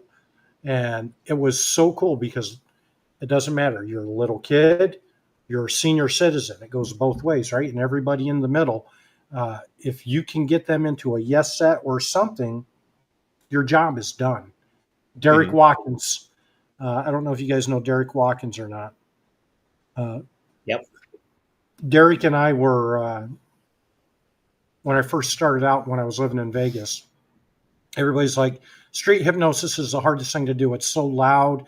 You can't do it. There's so much noise. There's so many safety issues. And I was like, I think that's the first thing I'm going to master. So I went out on Fremont Street. I was alone at the time because I was living in Vegas. And probably the first 9 times just failed miserably. Couldn't figure it out. Then that 10th time it worked. And I had to go back and dissect it. What was it about that 10th time that really made it work? Well, Derek and I always would go out. Well, there was a group of us because some of them would come visit in Vegas. They're always like, Steve, let's go do street hypnosis. Okay. But Derek was like, stop pissing around. That girl was already hypnotized and you were pissing around with your induction. Just put him to sleep. Got it. Yeah. So from that point forward, instead of, I'm always watching people's eyes and faces now. Before I was always talking and worried about what I was going to say, but now I'm looking at them and I was like, oh yeah, I'm a hypnotist. And they're like, oh, I don't believe in hypnotists. I was like, yeah, I didn't believe in it either, but here's something really strange. Pay attention to this. That's all you have to do. Put in, pacing, leading, maybe an embedded command or a double bind, whatever you want to throw in there, and just go, you know what? Just do me a favor, take a deep breath and close your eyes. Bam, it's done. And that's all there is to it. We were sticking people to the street, trying not to do that on Fremont anymore. Yeah. But we had now at Fremont, you've got to go through the little lottery system to register, and then they go, okay, here's the time and which circle you get to perform in. Yeah. We literally had, before they went all crazy out there like that, we would go find a corner and we had the cops by us. I mean, they were interested, and there would be a group of us. Somebody would go over and explain to the cops what's going on. They'd hang out with us all night. I mean, we're going down to the other end, and they're like, hey, we'll go with you. So we'd go down to the container park. I did see Derek was out on in front of the Bellagio this time with I saw that. Arthur was out there as well from Canada, Poland. Arthur. Arturo?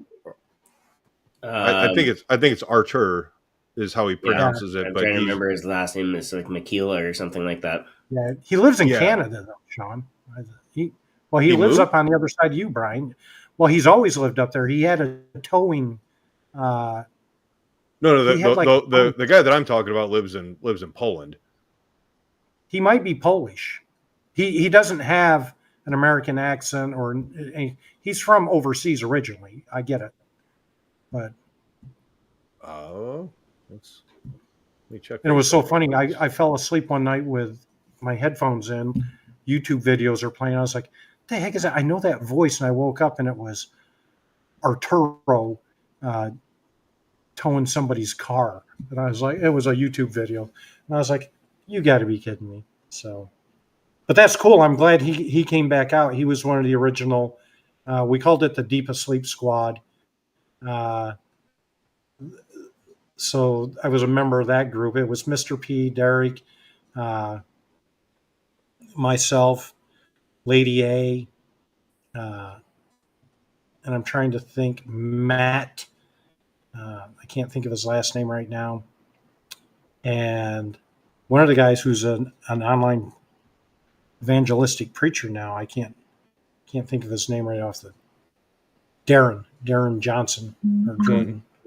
So, but we would all go out there and just do that. And Arturo was one of them as well. And there was two other guys. I'll be remiss if I forget their name. Oh man, I wish Derek was here because we talk about him all the time. And Mr. P. So, but we would have a blast. But once you learn that, you're like, I can go anywhere and hypnotize anybody. And people are saying, "Oh, I don't believe in street hypnosis. That's the freak show circus part of it." And I was like, you know what? I was like, you get a bunch of street hypnotists together, and they're down there and they're hypnotizing people, and they're drawing a huge crowd. And somebody in that crowd is going, if they can hypnotize that person to believe this hand is stuck to that light pole, can they help me overcome my fear of flying, my fear of whatever? So, it all interrelates. I don't care if it's energy workers, street hypnotists, stage hypnotists, whether you want to call them comedy stage hypnotists or just stage hypnotists, and hypnotherapists or consulting hypnotists, depending on wherever you're from. So I don't think we could do one without having to do the rest of them effectively. So well, and the principles are the same. They're applied maybe a little bit differently, and those strategies, because they're different. I've used stage strategies in client sessions. Somebody says, "Oh, I can't be hypnotized. Oh, look this way, boom." And they're confused and they're out of it, and we're on to our session.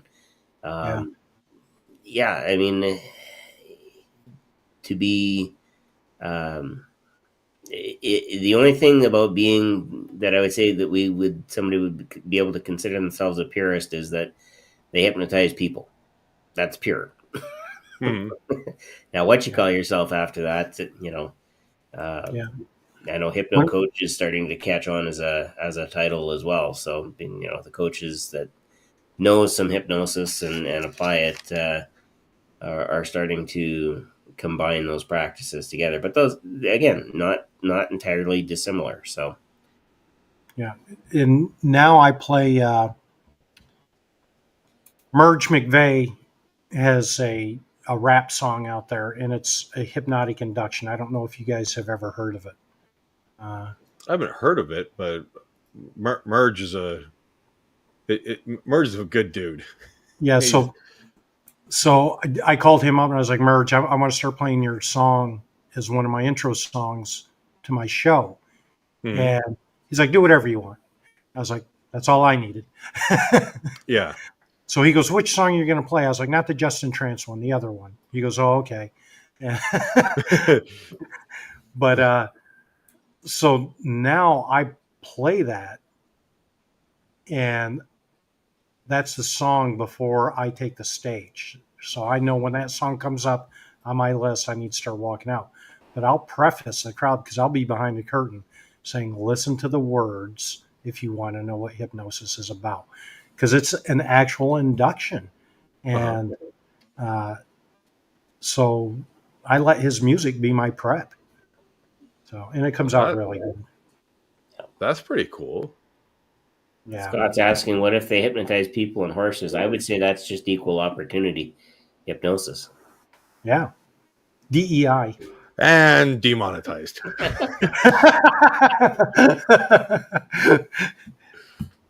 No. Oh, all good. We are getting on to that magic time where we need to ask a question. Go ahead, ask it. I think Brian, this is your question I asked last week. God. Okay, so this is in theory, there's no wrong answer, but I know to be different. So yes or no, this is not, oh, well, maybe it depends on the circumstances. This is, what is Steve's personal preference? Yes. True or false? Pineapple does belong on pizza. Yes. And that makes Steve a friend A friend of me. It is. Scott was like refined palate, and I was like, okay, I can see that. And then you were like, oh, I'm kind of just simple, easy going, and I was like, maybe it might be a friend, not wanting to church up pizza too bad. But well, I know the whole backstory, but I did grow up eating pineapple on my pizza. Okay, pineapple. but is that a preference of yours? Not anymore, but when I was younger, yeah, it was pineapple and Canadian bacon. That's all I would eat. If it wasn't that pizza, I wasn't going to eat it. So okay, so if he, so preference, not so much anymore. So Shawn, could he potentially be a reformed friend? Oh yeah, Brian. So my journey, my hypnotic journey, has taken me down so many different paths, from giving up alcohol, giving up tobacco, giving up any meat. Yeah, so I was literally. Yeah. I literally went down the whole food plant-based line for years, and now I'm back to eating meat. Not a lot, but but I'll at least eat it. So Right. But a lot of times I'm not very happy about it. But what like my kind of thought process is, once people are in the error of their ways, they come back and see the light, and there's bacon. That's what Jim and I used to love to do. We would go down to a Mongolian grill, and Jim would fill up the bowl with a little bit of stuff, and he's like, Brian, I just see you just put pork and beef and bacon and stuff and just stack this all up. And I'm like, well, it's not like cereal. You got like the big, it's frozen or whatever, and it doesn't pack very well. So you got to kind of stack it up a little bit. But yeah, Jim and I both love the bacon. yeah. But yeah, Christina, that lady hypnotist. Good to see you guys. And then, so we already got Scott. What if they hypnotize people and horses? And that's going to flag the channel. So, yeah, well, that's like you said, demonetized. That's okay. Yeah. I didn't know that was a thing. I really didn't know that was a thing. Oh no, I'm just joking around. Oh. The cool thing is I can always edit everything. So before it goes out on iTunes and Spotify, you'll get a slightly edited version. Yeah, very good. So, see, that's we get paid the big bucks, Shawn. There's dollars attached to this? Really? That's the goal. That's all good. Where is Christina J from? She would Oh, be north of you. just outside of Springfield, Illinois, if I recall. Really? Don't quote me on that. Christina, if I remembered correctly, let us know. I remember we talked about the Simpsons and the Springfield nuclear plant and power and the baseball team. Yes, And but then I there was was under the impression that the Springfield they were talking about was actually in Washington. I don't think we have a Springfield in Washington. Or maybe just over one of the borders, but it was somewhere in the Pacific Northwest. I think it might have been Springfield. Is there a... Anyway, I think it was what it is. Springfield, Missouri, or No, it was further west than that. or I don't was it know. It was Springfield, 20 years Oregon? ago when they revealed which Springfield it was finally. So Yeah. I don't know. One thing I learned about Kentucky is whatever city is you're in Kentucky, it's in Ohio, Pennsylvania, Virginia. There's no original name here, I don't think. So yeah, it's not a surprise. A lot of the names that are names in Canada are similar to the U.S. Derived from Britain. With the exception, we here in the province of Saskatchewan have taken to naming certain towns a certain way. So we have Eyebrow, Saskatchewan. We have Elbow, Saskatchewan. Not where we got the elbows up from. But we also like to have fun, so we named our capital Regina. And we have a town called Climax. So it's a place where everybody wants to get to. some people it's harder to get to than others. Yeah. All right, now place your bets on what comment Scott King's going to come up with on this. I don't have to bet. I know what he's going to say. We've talked about it before.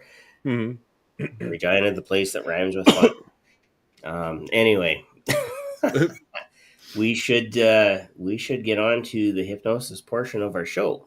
And so, for those of you that are first timers here, or you are listening on a replay, or you're listening on the audio version, we always end off Hypnosis Hero because it is get hypnotized through the screen. So Steve is going to lead a short hypnosis session of either something therapeutic or something fun, and we all get to participate in that. But before we turn Steve loose, we have this wonderful thing called the disclaimer. And the reason we have the disclaimer is because we don't want anybody to get injured. So the disclaimer is hypnosis relies on focus. If you need to focus on your current circumstances, you are driving, cooking, operating heavy machinery, running up and down the stairs, whatever it is, do not watch or listen to this part of the podcast. You can come back later and participate, because the replays will always be available on YouTube. And once we get the actual what is it, Apple Podcast and Spotify up and running, they'll be available there as well. But we want you to be safe. So with that in mind, we are going to turn it over to Steve. And Steve, the floor is yours. All right, perfect. So I'm going to use you guys. I see somebody else just came on here. So what we're going to do is we're just going to start out with finding that nice deep state of relaxation, that nice deep state that we call hypnosis. Well, how do we do that? Well, if you listen to the sound of my voice, and just take a nice deep breath in. Hold it for just a second and then let it out. And as you let out or exhale, We all know that you can relax even deeper with each exhale. So as you take another deep breath in and focus on that exhale while you're focusing on the sound of my voice, just allow yourself to relax even deeper. And I'm going to take you on a little journey. So on this next deep breath in, as you exhale, at your own pace, just allow your eyes to go closed. And if you're really relaxing, just let your chin drop down to your chest. And just like you can feel a chair beneath you as you sit there, you can notice or begin to notice that you can let go of certain things. And as you listen to my voice, you'll let yourself relax even more. And wouldn't you like to drift deeper now? Or maybe in a moment. You'll know. But it's interesting how your mind already knows exactly how to take you there and where to take you. What I want you to do right now is I'm just going to do a simple countdown from 10 to 1 to take you 100 times deeper, more relaxed. 10, relaxing every muscle in your forehead and your cheeks. Some people hold just a bit of tension in their jaw, and I tell them just stick the tip of your tongue on the roof of your mouth and separate your jaw a little bit. 9, your shoulders are relaxed, your upper arms, your forearms. And 8, your neck feels as if it was made of rubber bands. Your head so pleasantly heavy and your neck so loose and limp that your neck can no longer hold up the weight of your head as you just let it drop. 7, noticing how relaxed you feel takes you deeper, and the deeper you go, the more relaxed you are, and the more relaxed you are, the deeper you go. 6, taking you down this beautiful staircase of relaxation. Breathing in all the relaxation, exhaling all the stress and tension from the day. 5 times more relaxed. 4, you can feel just like there's a cloud surrounding you, relaxing you even more, taking you 3 times deeper now. And 2, this is where you want to be. Yes, nod your head. Yes, this is where you want to be. And on this last one, anytime I say the word sleep or snap my fingers, you'll be able to find this deep state of relaxation. And 1, 1,000 times deeper. This is exactly where you want to be right now. It feels so, so good. Now take a moment and imagine or pretend to imagine or pretend to pretend until you can no longer pretend anymore that you're imagining it, of something that's really important for you to change in your life. And it could be anything. I need more confidence. I want to make more money. I want to become healthier. I want to quit this bad habit of, I don't know, smoking, drinking, fear of planes, spiders, snakes, spouses, children, little dogs, whatever it is. I know it's silly, isn't it? As you focus on the sound of my voice, find that one thing that you want to change. Now, I want you to imagine yourself sitting at a desk in a room And it's a round room. And as you're sitting there at the desk, there's looking around the room, you notice it's full of books.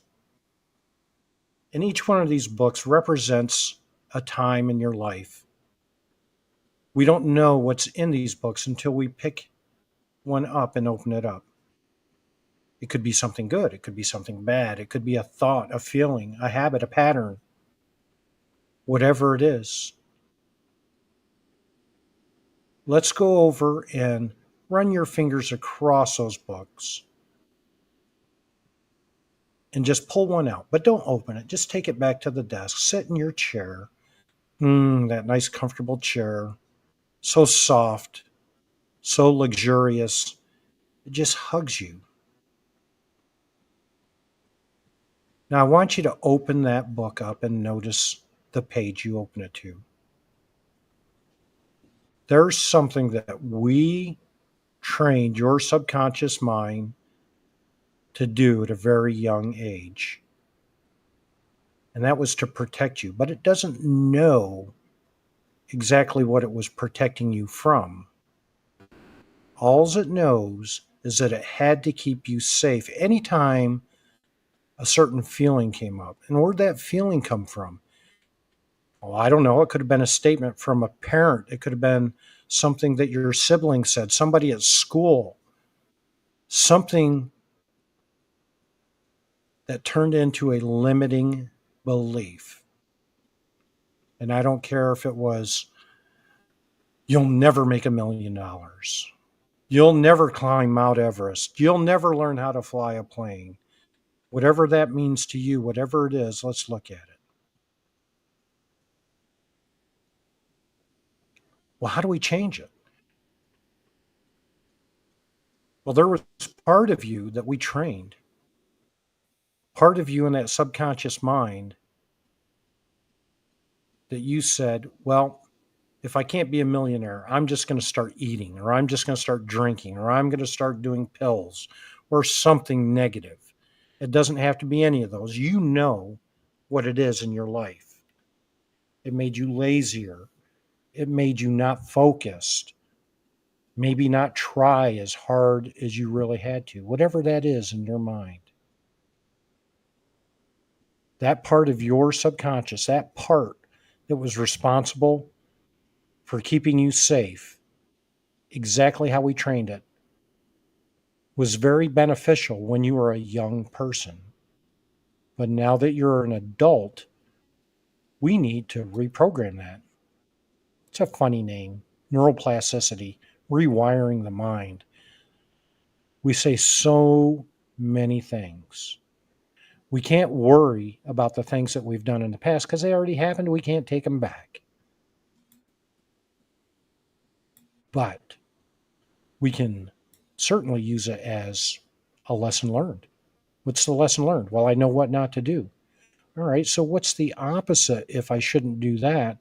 What do I want my subconscious to do today that adds value to me for the rest of my future? Maybe now that part of your mind can come forward and we can reprogram it, just like we're going to reprogram a new computer, just like we have to upgrade with newer, bigger RAM, larger hard drives. Instead of 500 gigabyte, instead of a terabyte, we might need 2 terabytes or 4 terabytes. We might need a better graphics card. And just think, every so often we buy a computer and then it runs out of date. So we have to go get a new one or upgrade. That's the same thing we need to do with our mind. So let's take the time right now. Let's take a moment and think about what's really important for you to change. And along with changing comes letting go of something. Letting go of a limiting belief or a negative pattern. Understanding that you're always in control and you can do this very easy. And you will realize anytime something negative comes up now, exactly what you want that part of you to do. Because we're not going to get rid of that part of you that kept you safe in the past. We're actually going to promote that part of you into a newer, bigger, more responsible role that adds value to exactly what you're looking for today. So anytime you get a fleeting thought, notice what you notice. Notice how you're feeling. Notice the behavior associated with it. And here's the secret to hypnosis. If that thought created a habit, a pattern, a belief within your subconscious mind, let's change the thought. Let's change the feeling that goes with it, and let's change the behavior. Instead of drawing inward, let's address it and take action. That's right, because we know from past experience, if we take no action, well, nothing changes in our life. We just continue on with the same habits, patterns, and behaviors and wondering why we can't get ahead. And I know for the entrepreneurs, the digital marketers, and the digital magic coaches that are out there, you guys are learning now to take that action because you weren't satisfied with something in your past, and it might have been money. And what does that money mean or represent to you? Maybe enjoying life a little more, having a little more freedom to take your kids on vacation, whatever that is in your life. So I want you to think of that right now. And I'm going to take just a hot minute, and I want you to talk to that part of your subconscious mind, that part that's responsible for the habits, patterns, and behaviors, and let it know exactly how you want to rewire it. So go ahead and do that now.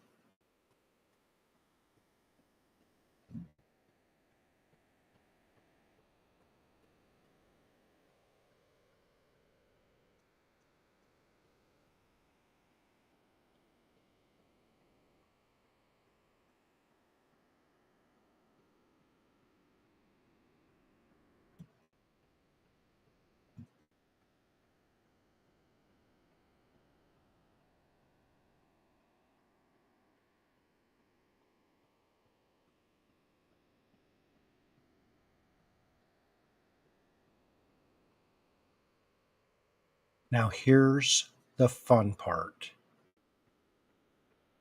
Knowing what you know now, I'm going to give you the gift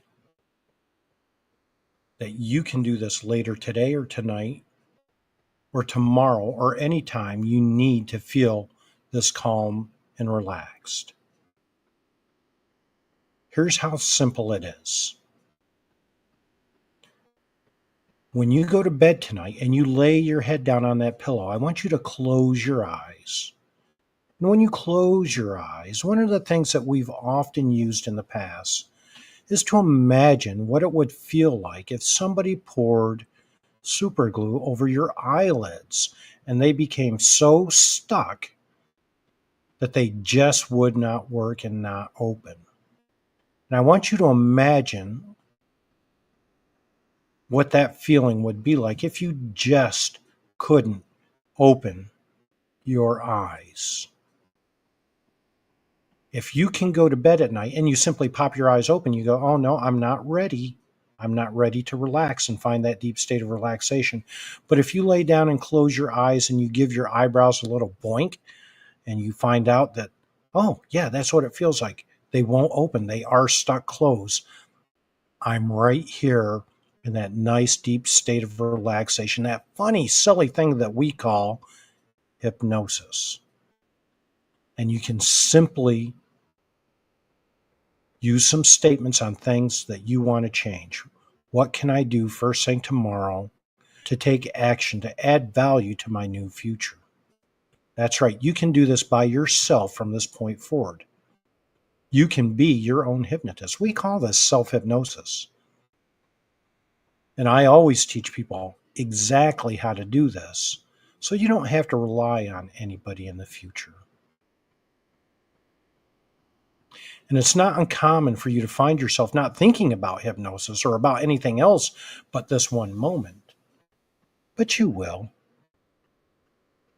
And you can either continue to hear my voice when you go to bed, or you can just imagine a different voice. Now, as you breathe in, relax and breathe out. I'm going to count from 1 to 3 and fully emerge and awake you. 1.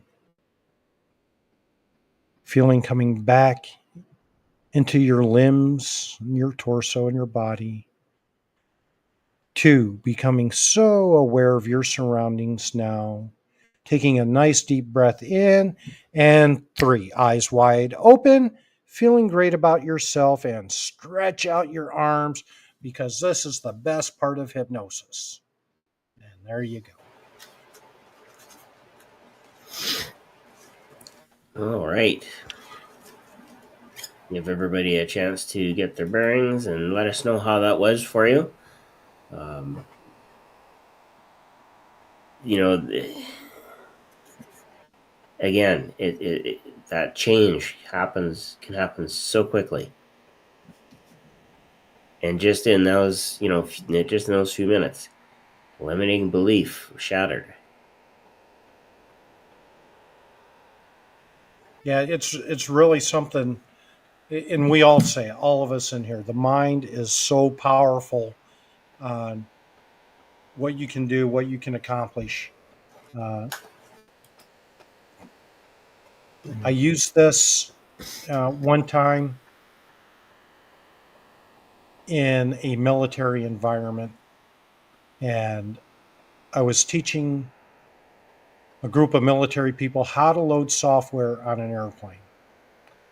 And one guy was falling asleep. We were sitting in a big conference room, and I was putting on a big presentation, and their flight chief was in there, and she was like, "Stand up, you stand up," because he was falling asleep. And he had been working all night long, so can't blame him. And then he's got to be stuck in a class with me. That's just punishment.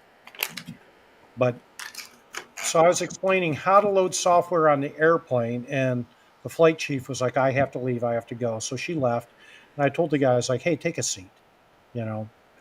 And as I'm explaining everything, I turned over, and he's sound asleep. His eyes are closed, his head's all slumped over. And I was walking and talking, and I walked up behind him, and I put both my hands on his shoulders, and I was like, "Now, if the software doesn't load when you do this, it's because it missed its birth announcement to start the load. And you'll remember this just as if you heard it while you were sleeping." And I just kept right on going, you know. A couple of days later, they were stuck loading software, and there were a group of guys out there, and he was one of them. And I went out, and they're like, "Hey, it's not loading." And I was like, "Why do we think it's not loading?" And the kid spoke up, and he goes, "Because it missed its birth announcement." And I was like, "How do you know it did that?" He goes, "I don't know, but that's what I know." And I was like, "Perfect." You know? You're So, like, funny how that works. yeah. He goes, "I don't know, but I just know it missed its birth announcement." And I was like, "Okay, so I'll explain it to you." But do it all the time, right? When we're talking to people, and I think that's why we have to be, as hypnotists, we really have to be careful on what we say in the public. Shawn, I don't know if you're still out there. One of the things I learned from him, different Shawn, Shawn will, when he's doing his fairs and he's got to go into the restroom and take a leak, he will always go into his stall. And I was like, "Why do you do that?" He's like, "Because the last thing I want is to hear some kid say, 'I saw the hypnotist taking a pee.'" Something we would never think about, you know? And I'm like, yeah, that kind of puts us in a weird predicament. If somebody said, and I was in a green room and I had to change my shirts, and I really looked around to go, I'm not going to take my shirts off or change my pants right here, because people could walk by and see me, and I don't want them to say, I saw the hypnotist in his underwear. That wouldn't look very good for us. So, They'll be like, this is why the green room needs a door. yeah, yeah, exactly. But a lot of things are just off the wall comments that hypnotists will make. That, and I will do a double take on, I can't believe you just said that. Why would you say something like that? We are not perfect people in any shape or form, but it's something extra that we need to think about. You know, Mm-hmm. And we don't do it to be smart asses or anything like that. But when we're in a group and we're picking on each other, that's one thing. But when we're in a group and somebody outside of our group hears us saying something, oh geez, Captain Shawn, what happened to his hair? They might take offense to that. Mm-hmm. I was actually asked about my hair care Yesterday. yesterday. Yeah, when just before you hopped in, and I said, well, I actually have extra shavers, and then I was asked what kind of shampoo I use, Yeah. and I said, well, Head and Shoulders. But and we all know people can bait you into saying something, and it's very important. And a lot of times I use that line. That's a conversation I just don't want to have with you. You know, I'm just going to hang out here, and I'm old, right? So I'm old, and I feel put upon and don't care. And I'm like, I'm just going to be happy and live my life. If you want to be miserable, and again, just like your people need to search you out, Shawn, we need to search the people out that want to be helped. If they don't want to be helped, that's not our concern, right? Mm-hmm. It'd be great, if we could just walk down the street and go, hey, I want to help you. You need help. And I had some lady do that to me at the very first Hypno Thoughts I was at. No, it wasn't Hypno Thoughts. I'm so sorry. I mean, doing that, it's almost like there's something wrong with you. I would be like, what the hell? I was at the NGH Winter Convention in Las Vegas, and we had it at the Tuscany Suites. It's always there. And I was walking down to eat breakfast, and I hypnotized the wait staff right in the restaurant. I always, wherever I'm going to go, I'm going to hypnotize somebody. Mm-hmm. And this lady walks up to me, and she looks at me and she goes, "Can I talk to you?" And I was like, "Sure, what?" She goes, "You have, what was it? Unresolved issues with your father." And I was like, "Really?" And I was like, "How would you think I could resolve them?" And she goes, "I don't know, but you have unresolved issues with your father." And I was like, "Well, my father passed away like 12 years ago. And I'm pretty sure if I want to resolve those issues, something drastic is going to happen to me, and I'm not going to like it right now. So we'll just put those on the back burner for now." But she was adamant that I had to go take care of unresolved issues with my father. I was like, I didn't come here for this. I came here to have fun. So could I have unresolved issues with my father? Sure, why not? I guess. I mean, that's pretty pretentious for somebody to be like, just walk up to you and go, there's something wrong with you. And it's like, in some places, that's an open invitation to get punched in the face. Yeah, but And, I've, again, we draw a pretty diverse, weird group of people, don't we? There is that. yeah, So there was, it didn't happen to me. I watched it happen to somebody else, at an event, and I just had to get up and walk away. I was so just absolutely infuriated for the person who's on the receiving end of that. And I'll say the offending party almost got a bar stool broken over the top of their head. And I was like, you know what? I don't want to do the paperwork. This person's not worth my time. And I thought it showed the absolute lack of class and anything like that. I was like, just to make a personal attack on somebody, I was like, no, this is it's bullshit. There's no other way for me to put it. Yeah, I don't have the energy to make those statements about people. I just, if you want to be around me, be happy. You know, if you don't want to be happy and you want to be miserable, be around me some other time.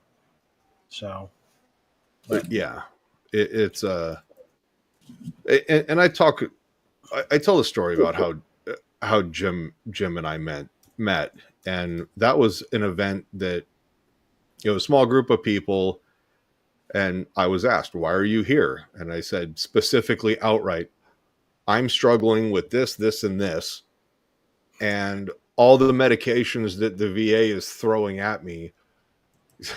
Scott, it was almost like that. And sleep. And I said, all they're doing is it's pharmaceuticals. They're just, they might solve one problem, but they create 5 more. And I'm just not getting, the relief of what I'm looking for. And, I've heard things about hypnosis. I've been curious about it. And the classy thing about Jim was that he pulled me aside and very privately said, hey man, I could really hear like the struggle and pain in your voice. And if you're open to it, I'd like to work with you. He didn't say you need help, you're broken. He just said, let's work together on this.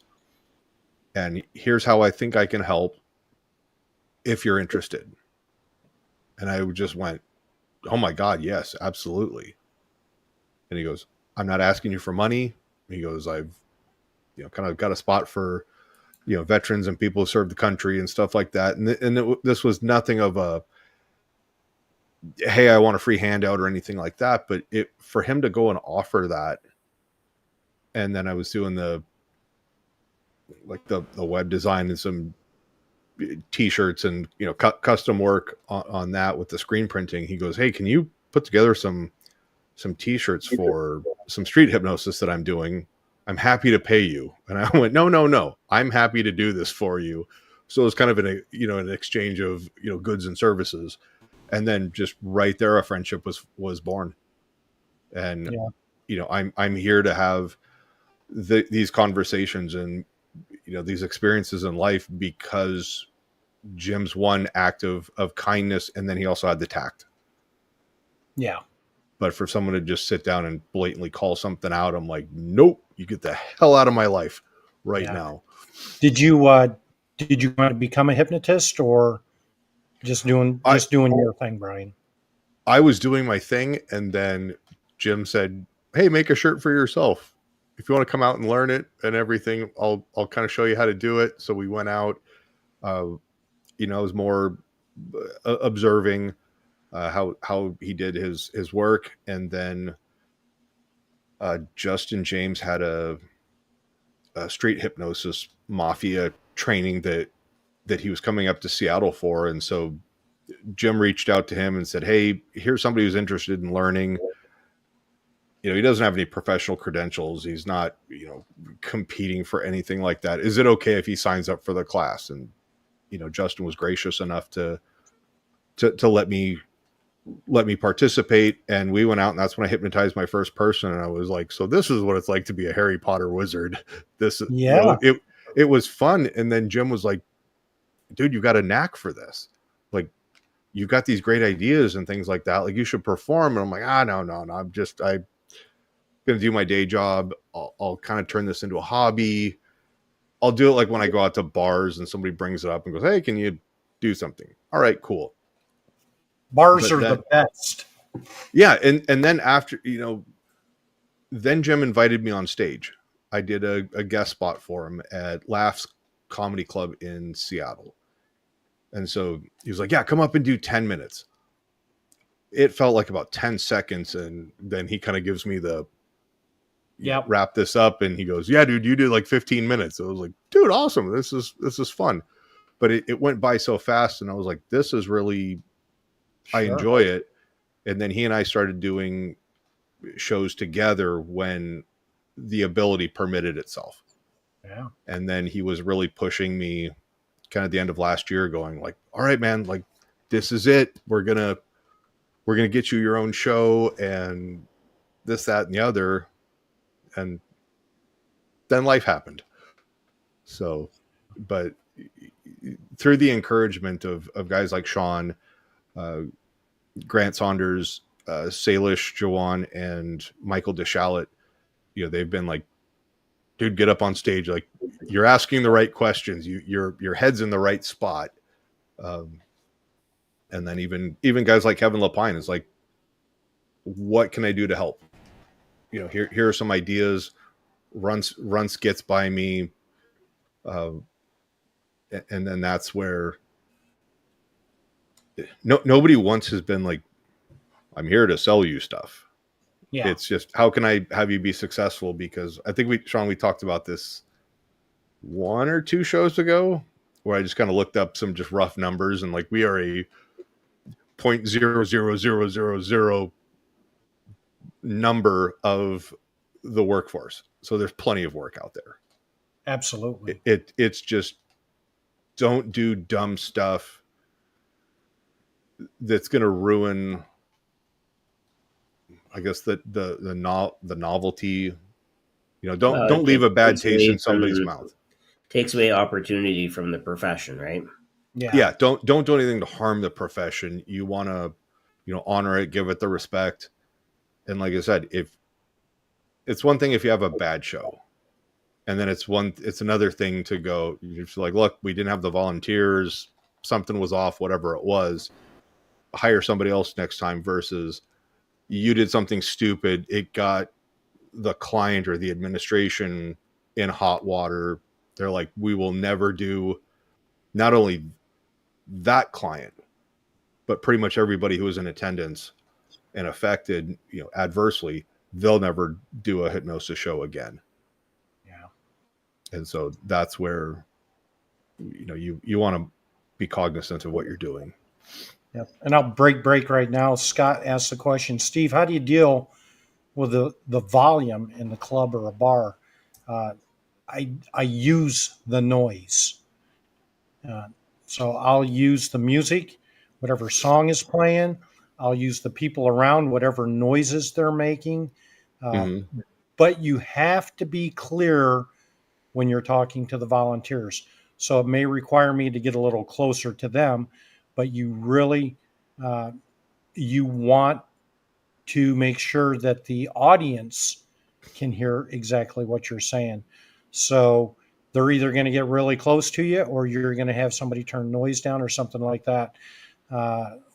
This last fair I did, when I put out the contract, I said, I don't compete with the demolition derby, the rodeo, or tractor pulls.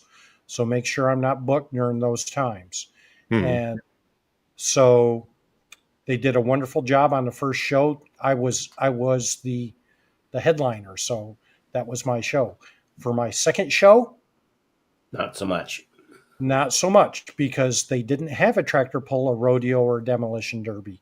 They had the modified sprint cars running right next to my building, and the people that were there for the hypnosis show could literally not hear me.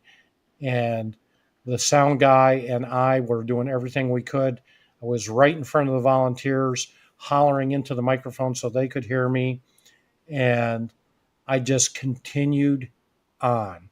I didn't stop, because... Is there ever a time that you would just be like, no, I'm not doing this? Like, because I think that would be a combination of language in the contract, and then they go, and I'm like, look,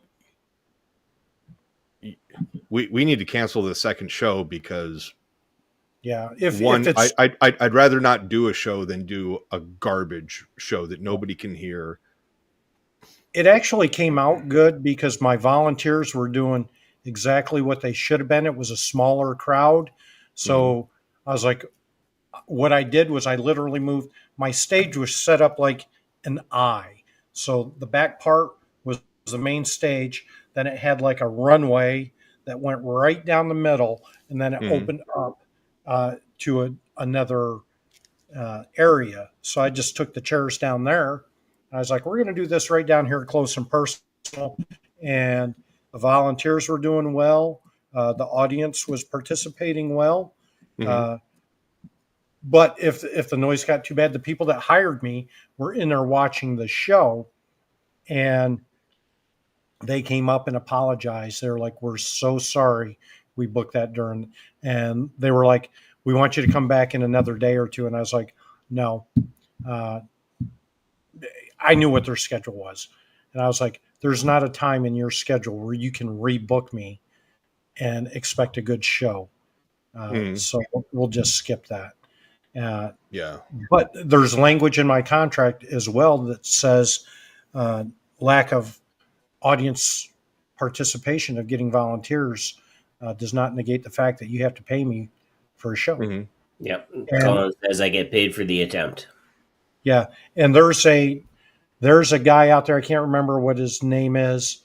He was doing some fairs around Nashville, Georgia, and that area. And he sets his cameras up for TikTok Live and does his whole show. And the first show I watched was horrible. It was the worst show I've ever seen in my life. And I was texting him saying, he didn't know I was a hypnotist, and I was not on my hypnosis profile. And I actually referred him out to Alan Sands. I was like, oh, wow, you should contact Alan Sands. And I watched, because he came back and he literally said, that wasn't a bad show. But 10 minutes into the show, he was down to 2 people. And Alan was saying it wasn't a bad show? No. Oh, okay. Alan didn't say that. The hypnotist was saying that wasn't too bad of a show. Okay. And it was just really weird because he had everybody up there. But I watch him, and we all watch it to learn, right? So we're our own worst critiques on our own shows. We're like, oh, man, that sucked, blah, blah, blah, this and that. But I looked at it, and I go, oh, that wasn't too bad. That worked out well. But this guy, he literally, his induction was the countdown induction, and he did it 4 times. And by the time he got to the 4th countdown from 10 to 1, he lost half of his crowd because they're already bored. Then he started talking he positioned himself between his volunteers and the audience and only addressed the audience. Because he's like, anytime you hear me say the word hypnosis, they're going to react a certain way. Well, he didn't. And he didn't know it because he never turned around or stood behind his volunteers. And I was like, and the people were waking up and falling out. I was like, he's down to 2. And then he sent them out to the audience to do something. They didn't come back. That was the end of the show. And I was like, that sucks so bad. Then he did another show that was, there were no volunteers. And it wasn't his fault. And then probably, I don't know, a couple of weeks later, I was watching another one of his shows at a different fair. And I was like, that was a really good show. And it was the same show. So it just shows you that from location to location, setup to setup, you don't know if you're going to have a good show or not. Oh, wow. But I was like, oh my gosh. I was like, if I ever do that, I just won't do hypnosis anymore. But it was, I was like, dude, call me or something. Let's talk. Let's just talk. Let me give you some feedback. He didn't want it. I get it. You don't want it. That's fine. But I know the groups that we're in, right? You throw a video of you up there, you're going to get feedback whether you like it or not. And it won't be anything you can monetize at all. No.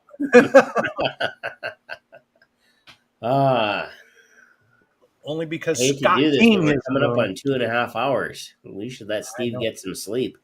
Yeah. Yeah. So before I go, Brian, one last question: are you doing the Pacific Northwest Conference this next year? Are you part of that with Anthony Gitch? And Uh, I don't know how to answer that, and I'll tell you okay, why. we'll just table it. There was one that Anthony and Jim were putting on that they recently wrapped up. I want to say early, like a month or two ago, and that was, I think it was like a week or two before I went out to Florida. That was, I think, early June. I showed up to that just to kind of show some support and everything like that. And I think that was more of the hypnotherapy related. Mm. Um, and then there was the one that I think was NGH that's usually in January, or yeah, it's That's like the one right in at the Vegas beginning. in January. No, Yeah. no, there's one that we would An go to NGH chapter meeting, I think it was. Yeah. yeah, that was the one that we've held a couple years at the Nile Shrine uh, temple or golf It was course. around. Yeah, it was around World Hypnosis Day, if I recall correctly. Yeah, that Tom that was Nicoli Day. that was one where my involvement was because I'm a Shriner. I got the venue and room rate at a significant discount, and I was like, yeah, I'll be there. And so that was both. But yeah, I will be performing Hypnosis Summit in Vegas. I'm definitely a part of that. When is that? That That is the is last weekend is in January. it's the 23rd through the 25th. And so we will. Yeah, let me get my calendar up. While you're doing that, just a really quick announcement for those of you that do attend Hypnothoughts and haven't bought your ticket for next year. I know they just wrapped up, but I believe Scott Sandlin had an announcement out saying that ticket prices were going up on the 25th or after the 25th of July. So if you want to get it at the rock bottom price of $333 American, you can do that before the 25th.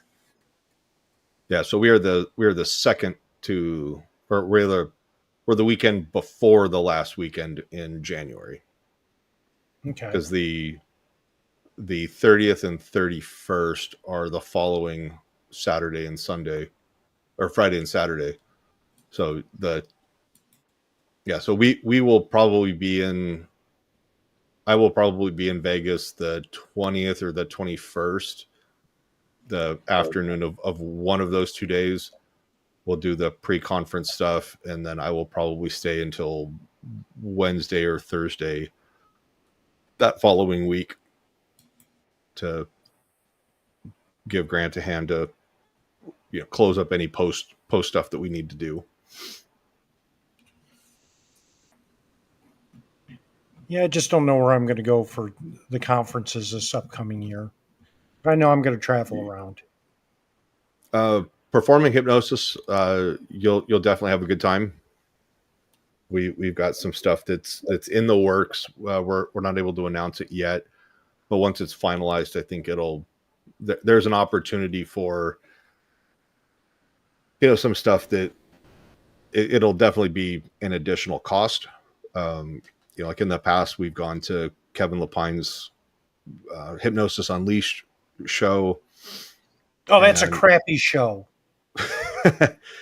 So that an extra, $20-$25. It's not outrageously expensive, but do plan on, for some other just incidental type stuff of what you may or may not want to go do. But yeah, I think it's Yep. Well, it's definitely worth the trip. Yeah, and there are a lot more regional conferences out there now too. Like Michigan is coming up here in September. That's Dan Goyette's conference. I know Tony Girolando is looking at a cruise, Hypno cruise, but he hasn't I think he's revised his timeline on that. Pacific Northwest now is coming up in November. That's Will be, November. yeah, they've moved it from June to November. So Is that the one that's going to be in Mount Lake Terrace? I think so. Yeah. Okay. There's supposed to be a Canada Hypnosis Conference in October. I haven't heard anything about that yet. So there are lots of conferences, and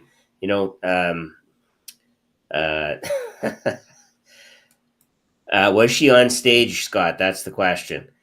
Yeah, was she on stage? I love Kevin and Emily, and Kevin has helped me out. So when I lived there, it was great because Kevin had his library. Of course, he didn't have the venue he has now. He had a smaller venue, but uh, he always had a really good library of books, and he is so transparent. Yeah. I can't say enough good things about both Kevin and Emily. Just wonderful, wonderful people. Yeah, and I texted. Well, I didn't. Somebody was in town, and I was like, "What are you doing here?" They're like, "Oh, we're going to a hypnosis class." And I was like, "What class?" And it was like a performing hypnosis. Mm-hmm. No, it was called No Bullshit or No BS Hypnosis, Right.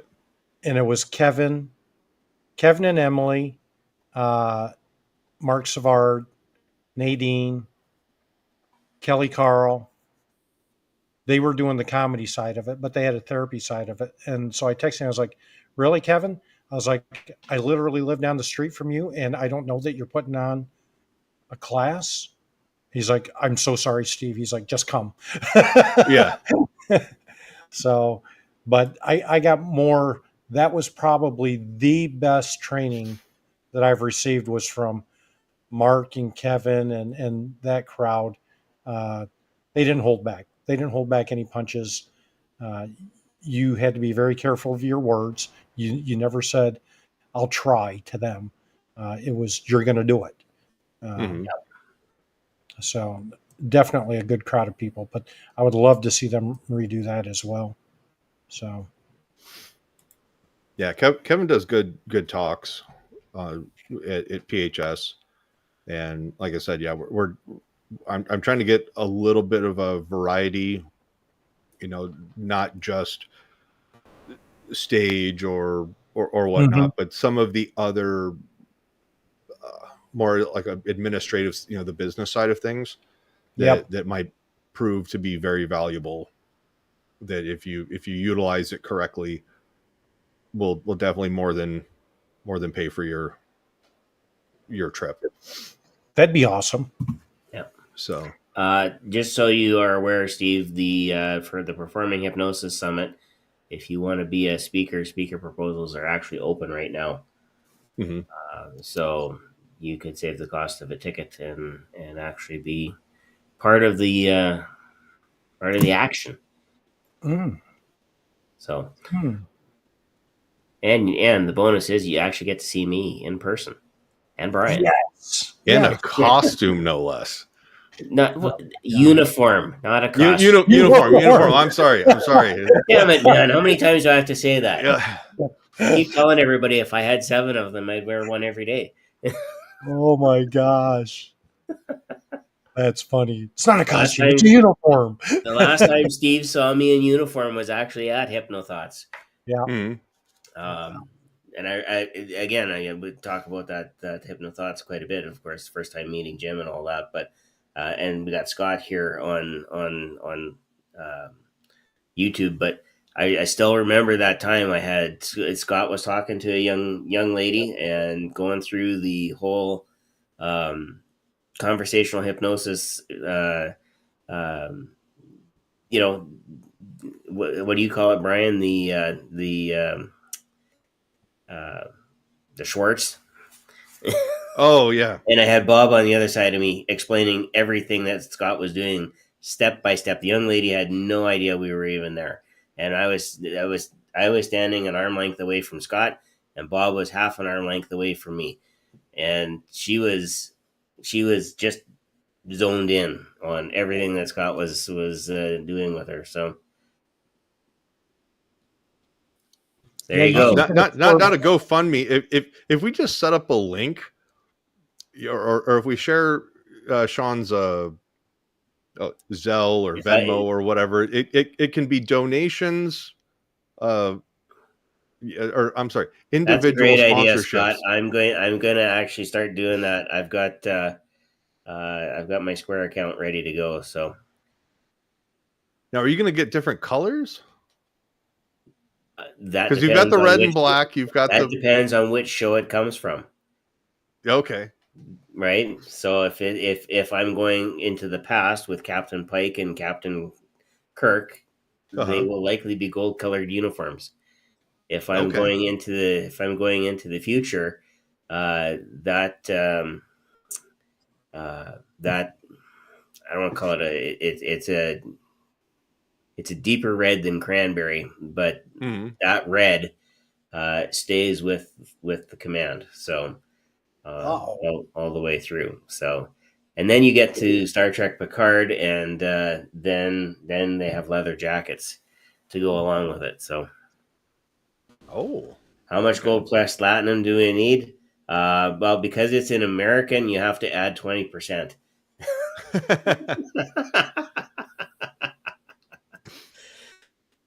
What can I say? No, that's pretty awesome. So, Steve, I don't know if you're still on TikTok there. You can see Tina. Tina actually, I think, was on with us yesterday for a bit. I said hi to her. And she said hi. Yep, and you said hi back. Yep, that's good. We have Isabella joining us as well. But you know what? We're getting on to 2 hours and 45 minutes, so we should probably let Steve go. Anything else that you want to announce? Any show dates or any place that we can see you live other than on TikTok? Because I know you and I kind of lurk around there, and occasionally we wind up on the exact same one. I guess my next focus is it's rodeo season, so I'm going to be working with the high school rodeo teams in Kentucky and Tennessee. I've got my kids out in Idaho and Utah that are doing great. But my focus is going to be on high school rodeo kids. And that's really my niche, right? Is rodeo. So, but I don't have any shows planned. I might sneak up to the Ohio State Fair if Catherine Hicklin answers me back. Catherine, if you're out there, answer your messages. So, well, she's on the road, I think. She's up in Ohio. She's not too far from me. So I was like, well, I might just go up there and hang out with her for a day. So, no, all good. All right. Well, join us again next week. Our guest will be Sharon Magyar. We will leave it at that because it's getting late, folks. Until then, take care, stay well, be awesome. Stay free, guys.